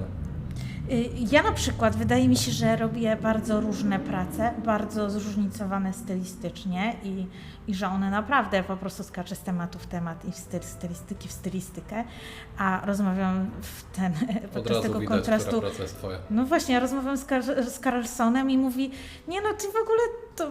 Ja mówię: to co, tylko mi się wydaje, że ja robię różne rzeczy? A on mówi: no nie, no po prostu od razu wiadomo, że to twoja praca. Ja Ale mówię, to 100% racji. To od niepamiętnych czasów, jeszcze jak figurki do Warhammera malowałaś, nie? Stara ekipa, Chest of Colors i tak dalej. No właśnie, bo warto wspomnieć, że mamy tutaj cały przekrój kadry Częstow-kolorowej, bo z tego co wiem, prawda. jesteś weteranem Tak. i jakby można powiedzieć byłym Czestowcem. Ania jest chyba od poczęcia Częstow Colors, Oczywiście. więc a ja jestem tutaj świeżakiem trochę Częstow kolorowym, więc serdecznie pozdrawiamy wszystkich pozostałych Częstow kolorowców, byłych, teraźniejszych. Także przyszłych. myślę, że tak właśnie jest, że trochę się u siebie tego nie widzi po prostu. Tak, nie? ale już Że- od tamtych czasów widać było, że jakby ten taki twój unikatowy styl, właśnie gra tych barw, kolorów i tak dalej. Oj, I to widać W ogóle nie wiem, do co dzisiaj. to jest. nie wiesz co Wiecie- to są Anio-kolory? Nie, Znaczy- w ogóle. Ja muszę powiedzieć, że ja nawet nie umiem Ci tego opisać, ale po prostu to widać. Kurczę, ja mam wrażenie, że na przykład Anio-kolory to jest takie... Właśnie, podaj mi definicję, to będę wiedziała, czego się trzymać. Słuchaj, jeśli chodzi o Wiecie, Anio-kolory, gabloty będziesz widziała. dla mnie często właśnie taki cielisty, łososiowy pomarańcz, O, tak, połączony z niebieskim, przechodzącym w taki właśnie ciepły niebieski, Ciepły rozjaśniony. turkus jeszcze, Tak. tak. Okej. I że ta kombinacja kolorów to jest dla mnie po prostu Anio-kolor, nie? Zobacz, niebieski i pomarańczowy. Pomarańczowy, liść, no nie? rzeczywiście. A wiecie, że ja nie lubię koloru niebieskiego? Ta samurajka ze smokiem, ta wodna. Tak. Też dużo tam takich fiolety się wkradają, właśnie jakieś róże, ale wszystko takie też mam wrażenie jest trochę podpastelowione, że i jest to właśnie dla mnie Okej. twoja stylistyka i twoja paleta, jakby którą często widzę, ale może dlatego, że często o tym myślę, to też często zwracam na to uwagę przede wszystkim, nie? No a ja tak walczę, słuchajcie. Miałam na przykład zeszłym roku sezon zielony. W ogóle nigdy nie malowałam zieloną farbą. Słuchajcie, te farby zielone to u mnie po prostu wiecznie się starzeją, tylko w ogóle nigdy nie tykałam tych farb. I no, zwłaszcza, że przecież zielony robię z niebieskiego i żółtego, no więc po co mi zielony w sumie, nie? No okej. No i nie korzystałam z tych zieleni i któregoś roku właśnie stwierdziłam, że to było 2 lata temu albo rok temu przy moim Kainie. Mówię, trzeba wymyślić barwy na tło. No i stwierdziłam, że wejdę w zieleń. Mówię tak: Boże, w sumie to fajna ta zielenia. Czemu ja jej nigdy nie używam? I tak zaczęłam i wyszłam rzeczywiście w rozkminianie tej zieleni na swój sposób i tak procesuję ją sobie ciągle jeszcze. Gdzieś tam poznaję się z nią. Także robię zmiany, widzisz, robię zmiany. Nie no, oczywiście. I ja nie mówię, że to zawsze są po prostu prace w takich kolorach i tak dalej i że to w jakikolwiek sposób wartościuje, tylko Nie, właśnie tylko, no, wiesz, że ja tego, wiesz, ja mówię, Robert, Są to to dla ty mnie kolory robisz, bo charakterystyczne, nie? porozmawialiśmy o tym, że czy to, dlaczego w zasadzie, jak utrzymać, też mieliśmy takie dosyć głębokie tematy na środku korytarza oczywiście, Myślałem, że na przy tłumie ludzi, nie właśnie podczas eventu i rozmawialiśmy o tym właśnie, o samomotywacji i o tym, jak to zrobić, żeby przy całoetatowej... Robert Carlson nie pracuje pełnoetatowo przy malowaniu figurek, w związku z czym ma ten taki... Jest to dla niego odskocznia i oderwanie się od codziennej pracy. I mówi, jak to jest, żeby przez ponad 20 lat znajdować w sobie motywację i stymulować się do tego, żeby po prostu codziennie to robić. I właśnie rozmawialiśmy o tym, że jednak te poszukiwania i te zmiany powodują, że zostajesz przy tym, że to nie jest nudne. Wiesz, księgowa, co jej się zmienia? Jak przychodzą nowe dyrektywy, cyfry się zmieniają. Wiesz, Stąd mamy wypalenie zawodowe później, nie? No i myślę, że takie aspekty właśnie psychologiczne naszego hobby, jak chociażby wypalenie, motywacja i tak dalej, są świetnymi zaczątkami na kolejne spotkania. tak. Bo dzisiaj je tak podszczypujemy w okolicy konkursowej, ale myślę, że warto, nie? Tak samo jak aspekty w ogóle zdrowotne. Tutaj z tej strony pozdrawiam i Filipa, z którym się zobaczymy w sobotę, i Marcina Gołębia, tutaj naszego też lokalnego fizjoterapeutę, który jednocześnie jest malarzem figurkowym. I gra z nami w herezję. I gra z wami w herezję chociażby, no właśnie, ale w co on nie gra? I błogosławimy ich za wsparcie. Tak, i myślę, że bardzo fajnie będzie takie osoby też zapraszać. Nie? Zapraszamy wszystkich fizjoterapeutów do malowania figurek. A, myślałem, że tutaj, dzisiaj, teraz. Chodźcie. Słuchajcie, może przeczytam dalej, dobra? Nefcen. Namówiłem brata, aby się wystawił. Na nic nie liczył, a zdobył wyróżnienie i cieszył się jak dziecko. No i właśnie to jest fantastyczne, żeby czasem się zaskoczyć. I może ten brak oczekiwań jest po prostu dla nas zdrowszy w pewnym sensie niż nadmierne oczekiwania i rozczarowanie wynikające z tego.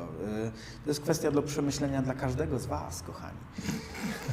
Jeżeli dla kogoś ryzyko porażki, to znowu Często w Colors pisze, jeżeli dla kogoś ryzyko porażki jest problemem, to jest kategoria pozakonkursowa, która również pozwala pokazać swoje prace i poobserwować, jak są odbierane. Tak jak właśnie mówisz i tak jak zresztą Mówiliśmy o tym, tak. mówiliśmy. Mariusz Waligura, zwany również Adamem. No nic, trzeba zakasać rękawy i wystawić coś na 2026. No oczywiście, że trzeba, albo nie trzeba, tylko po prostu, jeżeli ma to być motywacja, zapraszam. Kronox.pl, teściowa na końcu łańcucha ważności, szanuje. Mariusz pomalował już tyle figurek. Ja wiem. On je mieli po prostu trochę takie podejście giełdosowe. Jak Michausz właśnie mógłby przyjechać z całą wystawką, wiesz, ale tak, podejście gierosowe. Tak, że przepracowuję coś na danym modelu i dzięki nara. Ja też mam nieskończone modele na przykład z warsztatów, na które jeździłem. Tak. No bo pracuję nad nimi na warsztatach. Tak. I okej, mogę potem z daną wiedzą wyniesioną z warsztatów je skończyć, ale dla mnie większą wartość ma to, że ja widzę ten model, taki jakiego skończyłem go na warsztatach, i wtedy jest mi łatwiej zobaczyć, co ja na tych warsztatach robiłem rzeczywiście, a nie jak ja ten model skończę. Aha, bo w zasadzie w procesie domowym możesz równie dobrze wrócić do własnych starych utartych szlaków i wtedy jakby zanika widoczny efekt procesu. Tak, warsztatowego. A to bardzo fajne, że to o tym mówisz, bo ja zawsze zachęcam do tego, żeby skończyć model po warsztacie, właśnie żeby utrwalić sobie w zaciszu domowym te procesy i żeby to jeszcze jakby, wiesz, pogłębić treningiem, nie? Ja wolę implementować te warsztatowe techniki w innych pracach. Okej. Mam tak, że albo jest to tylko pretekst po prostu i mówię to tylko dlatego, że ich nie skończyłem, tych prac warsztatowych, ale rzeczywiście jak leżą u mnie na półce w warsztacie i patrzę na nie, to wtedy łatwiej mi jest przypomnieć sobie,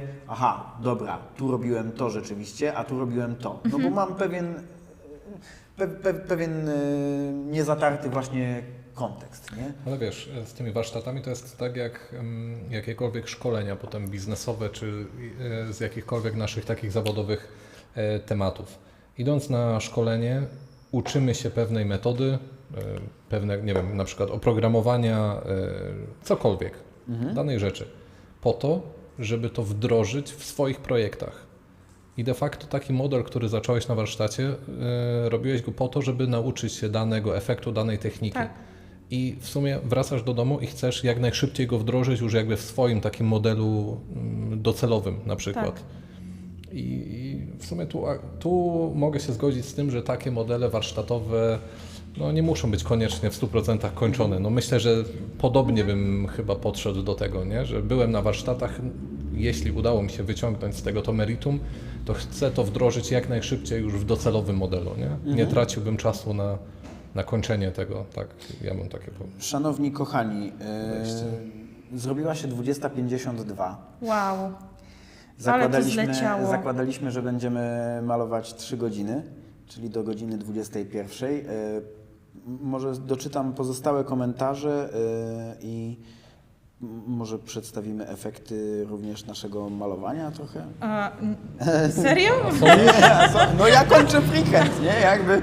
Wow. Nie, kończę pierwsze szlaczki, więc potem się jeszcze pewnie jakieś inne pojawią. Ale widzicie co, bardzo możliwe, że na przykład będą się pojawiały streamy, gdzie bardziej się będziemy koncentrować na procesach i na malowaniu, a nie na gadaniu, więc wtedy jakby uda się więcej podejrzeć. Myślę, że tym razem też to, że nie mieliśmy ustawionej kamery konkretnie na ręce, to też Tak, no bo nie rozmawialiśmy o tym, co robimy. Oczywiście, to są kwestie techniczne i myślę, że wszyscy mieliśmy świadomość, że będziemy rozmawiać tak naprawdę więcej niż malować. Sorry, przejechałem po tym. I jak najbardziej myślę, że wstawimy na swoje sociale może efekty po prostu dzisiejszego malowanka w formie zdjęcia wspólnego, żeby to zobaczyć, ale najważniejsze dla nas dzisiaj była rozmowa i to spotkanie, które jeszcze trwa, dlatego się nim cieszmy. I czytam dalsze komentarze. Mr. Underhill, dobra, to jeszcze jedno pytanie. Macie tak, że pomalowaliście model, bardzo Wam się podoba itd. Mija kilka miesięcy, chcecie powtórzyć malowanie i za nic w świecie nie pamiętacie, jak to powtórzyć. Oczywiście. Nie. Nie? Zawsze pamiętasz? Oczywiście. Bo zapisujesz. Tak. A widzisz. Zapisuję. Ja po prostu zapisuję procesy. Jeżeli one nie są dla mnie, że tak powiem, utrwalone już przez wielolecia, no to i zapisuję każdy, wiesz, ale to też przez to, że jestem nauczona eksperymentować, próbować nowych rzeczy. W związku z czym zapisuję sobie proces, potem też go analizuję, żeby go zoptymalizować. Albo żeby wyciągnąć wnioski i zapisać sobie, że ta metoda zadziałała tylko w takich przypadku na przykład, albo że wyszło super i że trzeba to powtórzyć, ale inaczej już, bo wiem, że jakieś tam etapy były zupełnie zbędne, prawda? Do tej pory tego nie robiłem, nie zapisywałem kolorów, notatek do różnych odcieni danych elementów. I bardzo często zdarzało mi się to, że w trakcie malowania nie trafiałem z powrotem z danym odcieniem NMM na przykład, czy coś takiego. Od pewnego czasu zacząłem to zapisywać i no, czy efekt się broni, to już jest kwestia drugorzędna. W każdym razie na pewno łatwiej jest wrócić potem do tych samych tonów, czy do pewnych schematów. Także myślę, że to jest ważne, żeby pewne rzeczy takie sobie notować, może nawet nie wypracowanie, ale chociażby kilka kluczowych kolorów czy proporcji na przykład. Oczywiście. Myślę, że tak. Ja natomiast nie znajduję problemu w tym, jeżeli moje modele nie wyglądają dokładnie tak samo, bądź mają delikatne różnice w odcieniach. Tak. Uważam, że nawet przy malowaniu armii dla mnie nie ma to znaczenia, że ten odcień jest minimalnie bardziej zmagentowiony, a ten jest trochę bardziej żółty. Jestem w stanie znaleźć 1000 po prostu powodów, dla których tak mógłbym to usprawiedliwiać, ale po prostu wystarczy chyba na razie, że powiem, że nie znajduję w tym większego problemu. Wiem, że zdarzają się klienci, którzy mają z tym większy problem i jest po prostu kwestia malowania zleceń, że trzeba się z takimi sytuacjami wtedy liczyć. I wtedy jak najbardziej też zapisuję sobie schemat, robię zdjęcia kolorów, nawet pozdrawiam jeszcze raz Marcina, bo maluję model dla Marcina i ostatnio wysłałem mu zdjęcie farbek. On mi odpisuje, ale o co chodzi? A ja mówię, sorry, bo mogłem najpierw napisać, że właśnie wysyłam tobie zdjęcie farbek, których używam, bo to twój projekt i będzie mi łatwiej też je znaleźć. Ale metoda! Wiedząc dla kogo maluję. Bo nie będę pamiętał nazwy folderu, jaką wymyśliłem. Kurczę, na przykład, nie? Albo korzystam z kompa raz w tygodniu, więc to też jest mi trudniej. Ja mam armię niedokończonych modeli i to od lat, wracam do nich od czasu do czasu, ale New Shiny często wolą do mnie. Adam Maciejewski, dla fizjoterapeutów, Armia Szkieletów albo Barbarzyńców i William Hart, dziękuję za bardzo fajny stream. Do następnego, oczywiście do zobaczenia następnym razem. Tymczasem zostały nam ostatnie 3 minuty. 3 minuty Na pędzimy antenie, z robotą. Bo za tylko tyle zapłaciliśmy internetu. Mamy 3 godziny internetu. Impulsy nam się kończą. Tak. Tak, kończymy. Więc powoli będziemy się z Państwem pewnie żegnać. Myślę, że tematyki konkursowej nie wyczerpaliśmy w 100%, no bo ciężko też wyczerpać jakąś tematykę, ale była to wspaniała rozmowa. Bardzo Powiem Wam, że cieszę. 3 godziny tak siedzieliśmy i w ogóle tego nie czuję. Okej, dobra, trochę plecy mnie bolą, ale... Tyłek, bo mamy drewniane krzesełka. Tak, to też. Możemy zacząć zbierać na krzesełka po prostu. A, Jacek sobie wziął poduszeczkę. Nie wpadłem na to, żeby rzeczywiście je zaaplikować na krzesła. 2 poduszeczki. Ale powiem Wam, że taka formuła może być naprawdę fajna. Myślę, że jeśli tutaj spotka się to właśnie z Waszym odbiorem pozytywnym, z fajnym feedbackiem, to myślę, że takie spotkania możemy organizować częściej. Jak najbardziej zachęcam i uprzejmie informuję, że planujemy rotowanie naszych spotkań po różnych naszych kanałach. Mój tym razem był jako pierwszy, ponieważ już robiliśmy live'a na moim kanale i mieliśmy takie trochę sprawdzone metody. No chyba, że przeciągamy do 21:15, bo mieliśmy 15 minut obsługi. Dobra. No, to Nie, zróbmy inaczej. 3 godziny. To niech widzowie dają znać. O. Czy przedłużamy, Dajcie czy nie? znać, Dajcie znać czy- w komentarzach. Czy Tak, mamy czy jeszcze idziecie 15 spać? minut, czy już się zwijamy? Czy dzieci wykąpane? Czy przynudzamy, czy nie? Nie, no chyba nie przynudzamy. Ach, tam wiesz, dla każdego co innego. A właśnie, w sumie rację.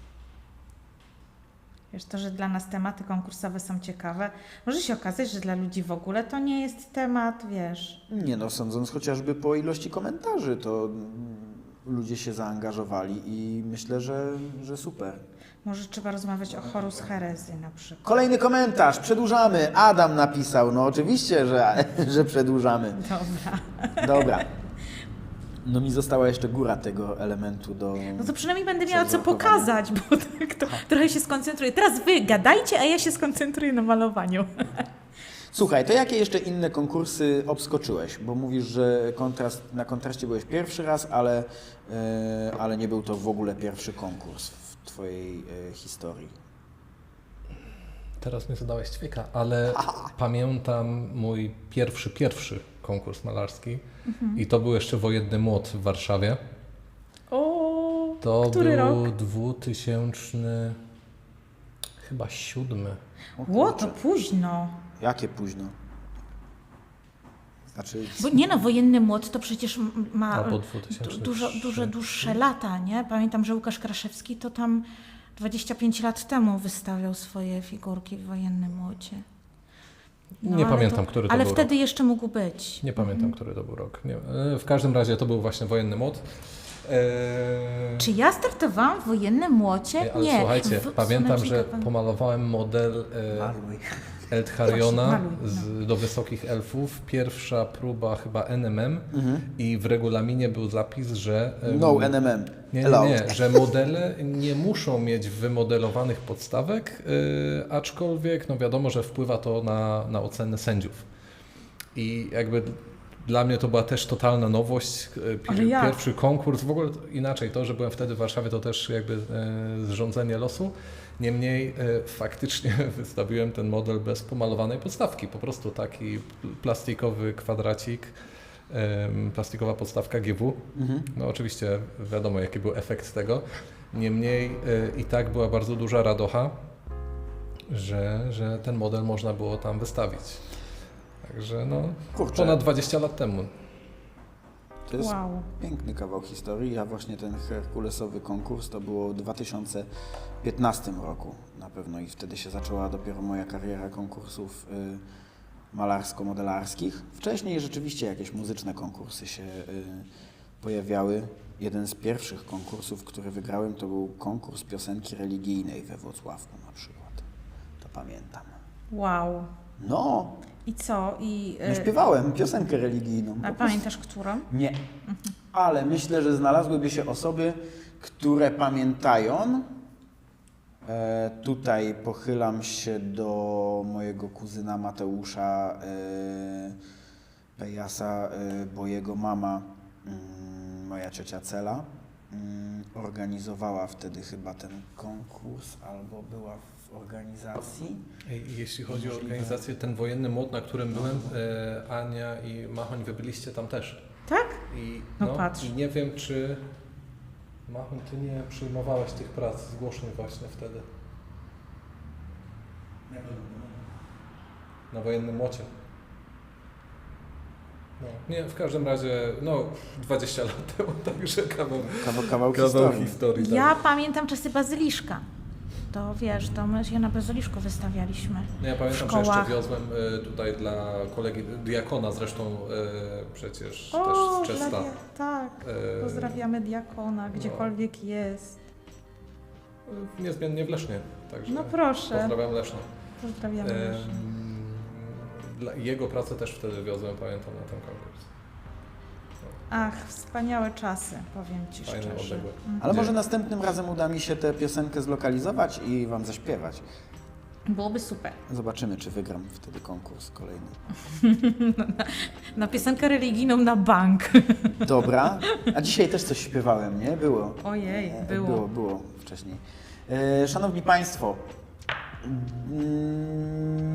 dogrywka, piszą ludzie. Z wielką chęcią posłucham Was ponownie, przedłużamy. Adam, Mr. Underhill, przedłużamy. Ojej. Ja zaraz idę usypiać córkę, więc liczę, że będziecie mi towarzyszyć na słuchawkach. To musimy być ciszej chyba. Z tego co pamiętam, to mała córka. Myślałam o tym, żeby kiedyś zrobić streama takiego szeptanego, że jak, ASMR. tak, że jak wiesz, jak siedzisz sobie nocą na tych słuchawkach i jest taka cisza, to ty chcesz tej ciszy, Ania, żeby ale nic to nie ci ta nie... platforma wtedy. za to już ludzie płacą.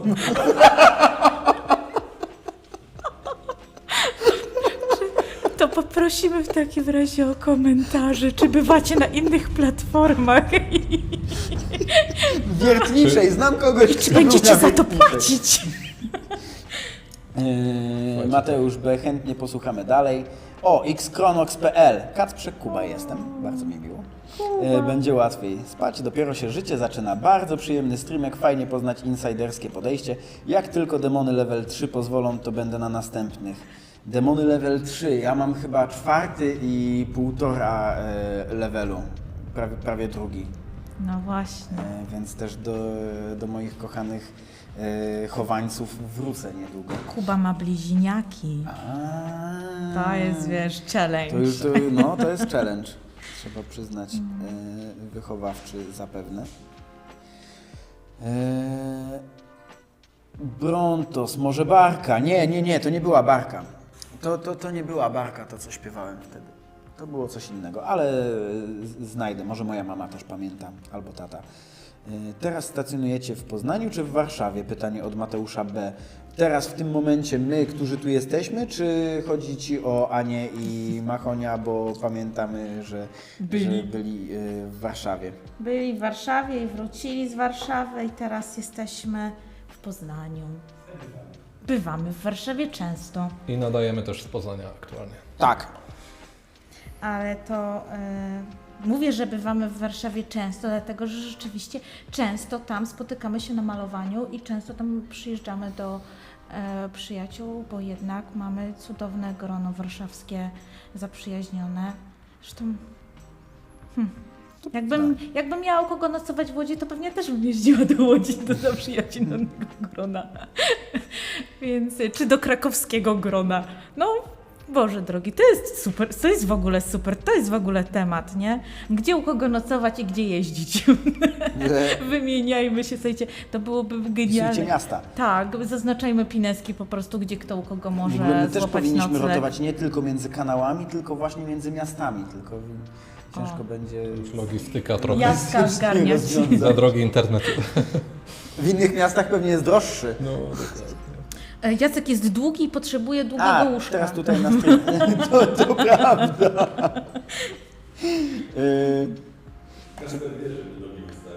Oczywiście.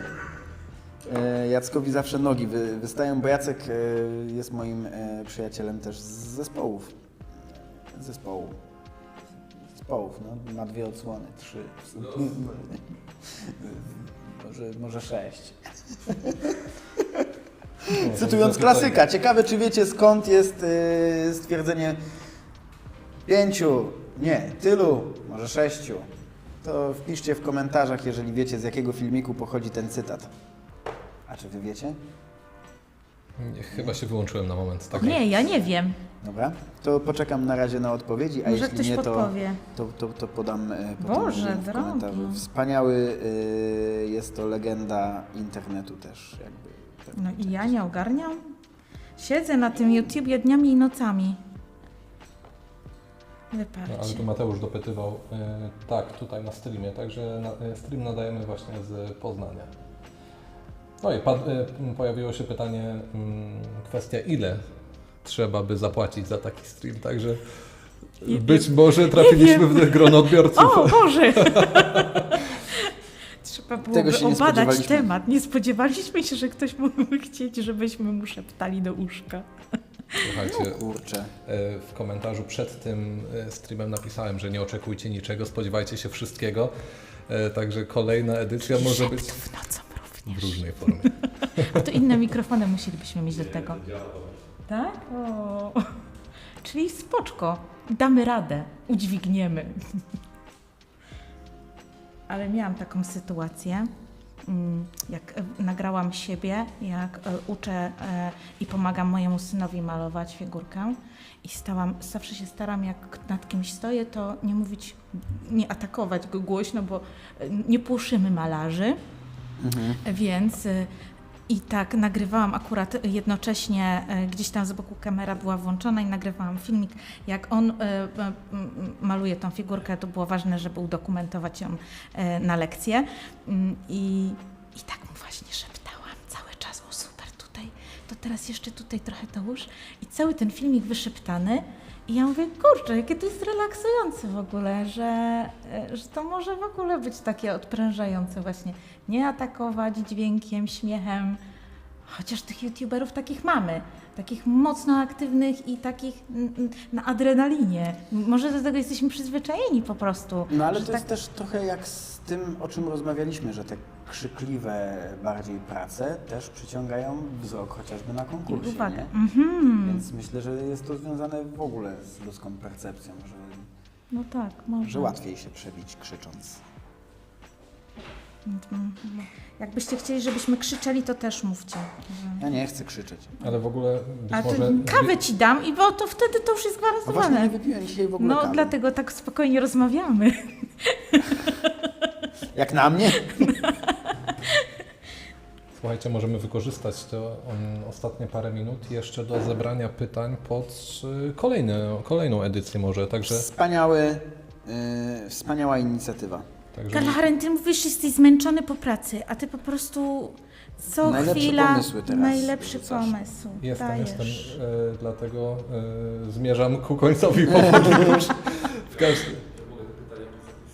O, super, także Ja pytanie też do chyba Was. tam kliknąłem opcję, że czat na żywo zapisany i tak dalej, więc i tak wszystkie komentarze będziecie mogli zapewne zobaczyć.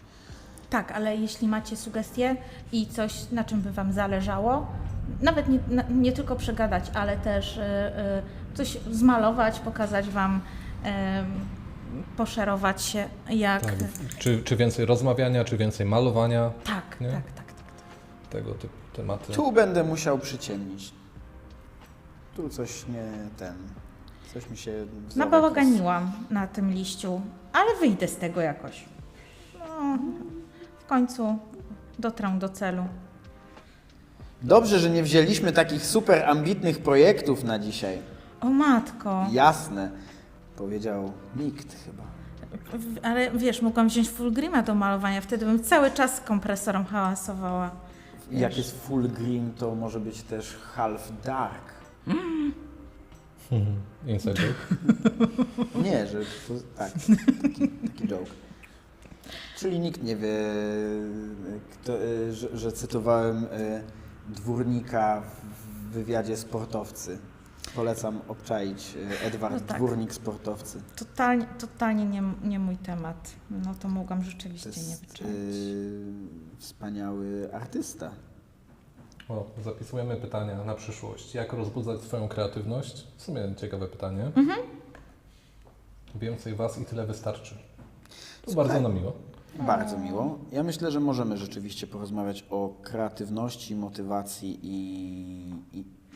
i tych właśnie wypaleniach zawodowo-hobbystycznych, bo to myślę, że temat, który prędzej czy później dotyka każdego z nas. A fajnie by było o tym porozmawiać. Ale chyba też dobrze byłoby trzymać się jednak tej takiej pozytywnej strony tego hobby, nie? Także wiadomo, że te aspekty się pojawiają, ale Tak, Lepiej ale zapobiegać niż leczyć. niż leczyć, oczywiście. prawda. Ale mieliśmy trochę w naszej historii wypalonych kolegów i powiem szczerze, że większość z nich była wypalona właśnie z powodu konkursów. O, Niespełnionych ambicji. Tak, Tak, to tak. jakby naturalne. Tak, jakby szukali odbicia i poparcia w innych tego, co robią i kiedy tego nie odnajdowali, po prostu przytłaczało ich to i rezygnowali gdzieś tam. Dlatego cieszę się, że udało mi się w tym roku paru osobom poukładać w głowie po kontraście i dać jakby pozytywnej trochę energii i że nie było takich sytuacji. Mam nadzieję, że nikt nie wyszedł z jakimiś kwasami żołądkowymi po tegorocznym kontraście. A jeśli tak, to mam nadzieję, że szybko zaleczone. oczywiście. Fajnie byłoby, jakbyśmy mogli też w jakiś sposób przez naszą dzisiejszą rozmowę pomóc rozwiać właśnie jakieś wątpliwości albo, nie wiem, wzbudzić refleksję w ludziach. To by było super, bo Tak, ale najważniejsze jest, żebyście poruszali i wrzucali nam informacje, które zagadnienia Was interesują. Będziemy się starali wtedy rzeczywiście ku nim brnąć, a nie meandrować gdzieś tam po własnych tematach, które są nam wygodne. Czasem trzeba poruszać niewygodne tematy też. to prawda. Aczkolwiek pływamy od tematu do tematu chyba całkiem zgrabnie, muszę powiedzieć. Także, A jednocześnie... Jak prezenter telewizyjny. prawda? Ale jednocześnie staramy się trzymać tej Meritum, tak? meritum i naszej kotwiczki w postaci kontrastu i generalnie konkursowania, więc myślę, że misja spełniona. No też nie ma co ukrywać, że jakby dzisiaj na agendę wzięliśmy kontrast i konkursy, no bo jesteśmy na świeżo jakby po tym wydarzeniu. Także Boże, jak chyba. mi się fantastycznie to będzie wspominało ten czas. To jest dobra energia. Kontrastowy czy nasz teraz Kontrastowy. dzisiejszy? Dzisiejszy nasz oczywiście okej. też. Ale ten kontrastowy, wiesz, on daje naprawdę fajną mi energię, wiesz. To, że tam ileś spotkań, ileś godzin przesiadywania i wiesz, i tego czasu wolnego mi ucieka, odpada. W tym roku czyściłam aerografy w sali Wiem, bardzo Ci jestem wdzięczny do tej pory. Ale w ogóle... Bardzo dziękuję za pomoc. Spoczko. Miałam otwarte okienko, zapach gofrów zawiewał bardzo przyjemnie. Wystarczająco daleko byłam nich, żeby móc się nie nacieszać skusić. zapachem, się nie skusić. Do tego miałam w sali skromne towarzystwo, ale zawsze jakieś. Ktoś tam sobie przyszedł, posiedział, pogadał. I wiecie, że w tych salach naprawdę mega można było jakby złapać z powrotem równowagę, wiesz, od tego przygrzania takiego, wiesz, przebodźcowania. I myślę, że też trochę dlatego tylu ludzi wchodziło wtedy do tej sali twojej warsztatowej i ciągle szukali takiego miejsca, żeby sobie tak usiąść trochę w chillu, porobić coś około figurkowego i złapać, wiesz, z powrotem ten balans, wyciszyć się i z powrotem ruszyć, wiesz, w nurt, nie? Tak, bo tam na tych korytarzach jednak faktycznie było gwarno i bardzo dużo ludzi, także no, Już rzucałam Krzyśkowi, że może więcej warsztatów, bo rzeczywiście była duża potrzeba. I Krzysiek powiedział, że oni już sami też myśleli o tym, także gdzieś tam w głowach już też procesują, więc sami zauważają też właśnie. Oczywiście. nawet takie kierunku prelekcje tego właśnie, bo byłem na tej prelekcji Pola i Tak. rewelacyjne wrażenie zrobiło to na mnie. Było kilka takich rzeczy, które jakby bardzo mi zapadły w pamięć i jakby też sobie wziąłem do serca to, o czym mówił. Super. I między innymi właśnie było coś takiego, że on czy artyści, na których on się inspirował, też podchodzili do tego, że zaczynali pracę i odpływali jakby w te swoje meandry i nie porównywali się do innych, tylko po prostu robili swoje. Tak. A druga rzecz w sumie, która też mi wpadła w pamięć, to to, że on nienawidzi pytań, a to mam wrażenie, że każdy z nas, który maluje, się z tym spotkał, że on nienawidzi pytań, mianowicie jakich kolorów użyłeś, żeby to pomalować, albo jak pomalowałeś to. Pamiętam, że użył właśnie tego porównania i no po prostu. No bo prawda jest taka, że nie wiem jak odpowiedział, ale prawda jest taka, że przecież ten kolor wydobywa każdy inaczej. Nawet jeśli to jest ta sama farbka. To po prostu sposób malowania, technika malowania, podkład, wszystko wpływa jakby na odbiór tego koloru. Ostatnio miałam takie zapytanie też o mojego Deadpoola po piersie sprzed wielu lat. Pamiętałam, którą farbą malowałam, znaczy z notesu.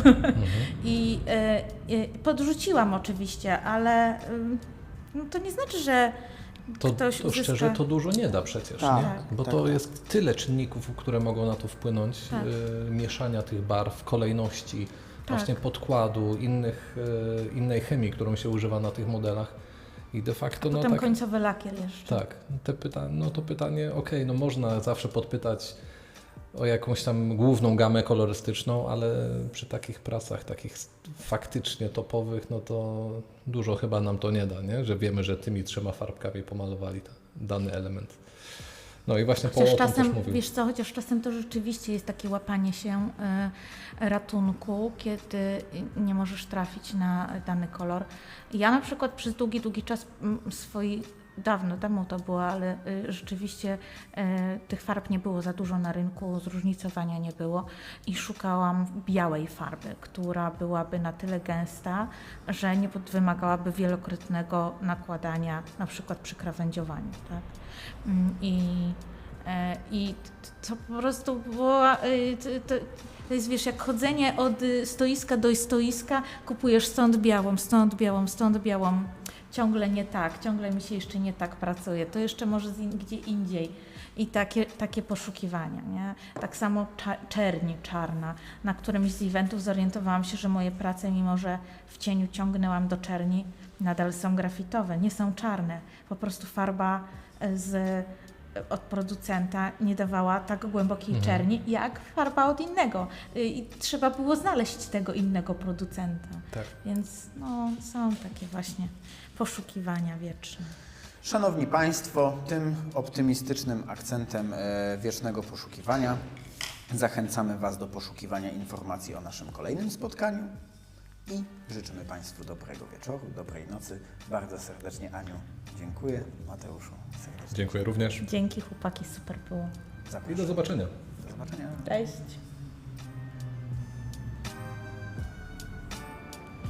Jeszcze Jacek się nie pożegnał. Bo jeszcze na wizji jest.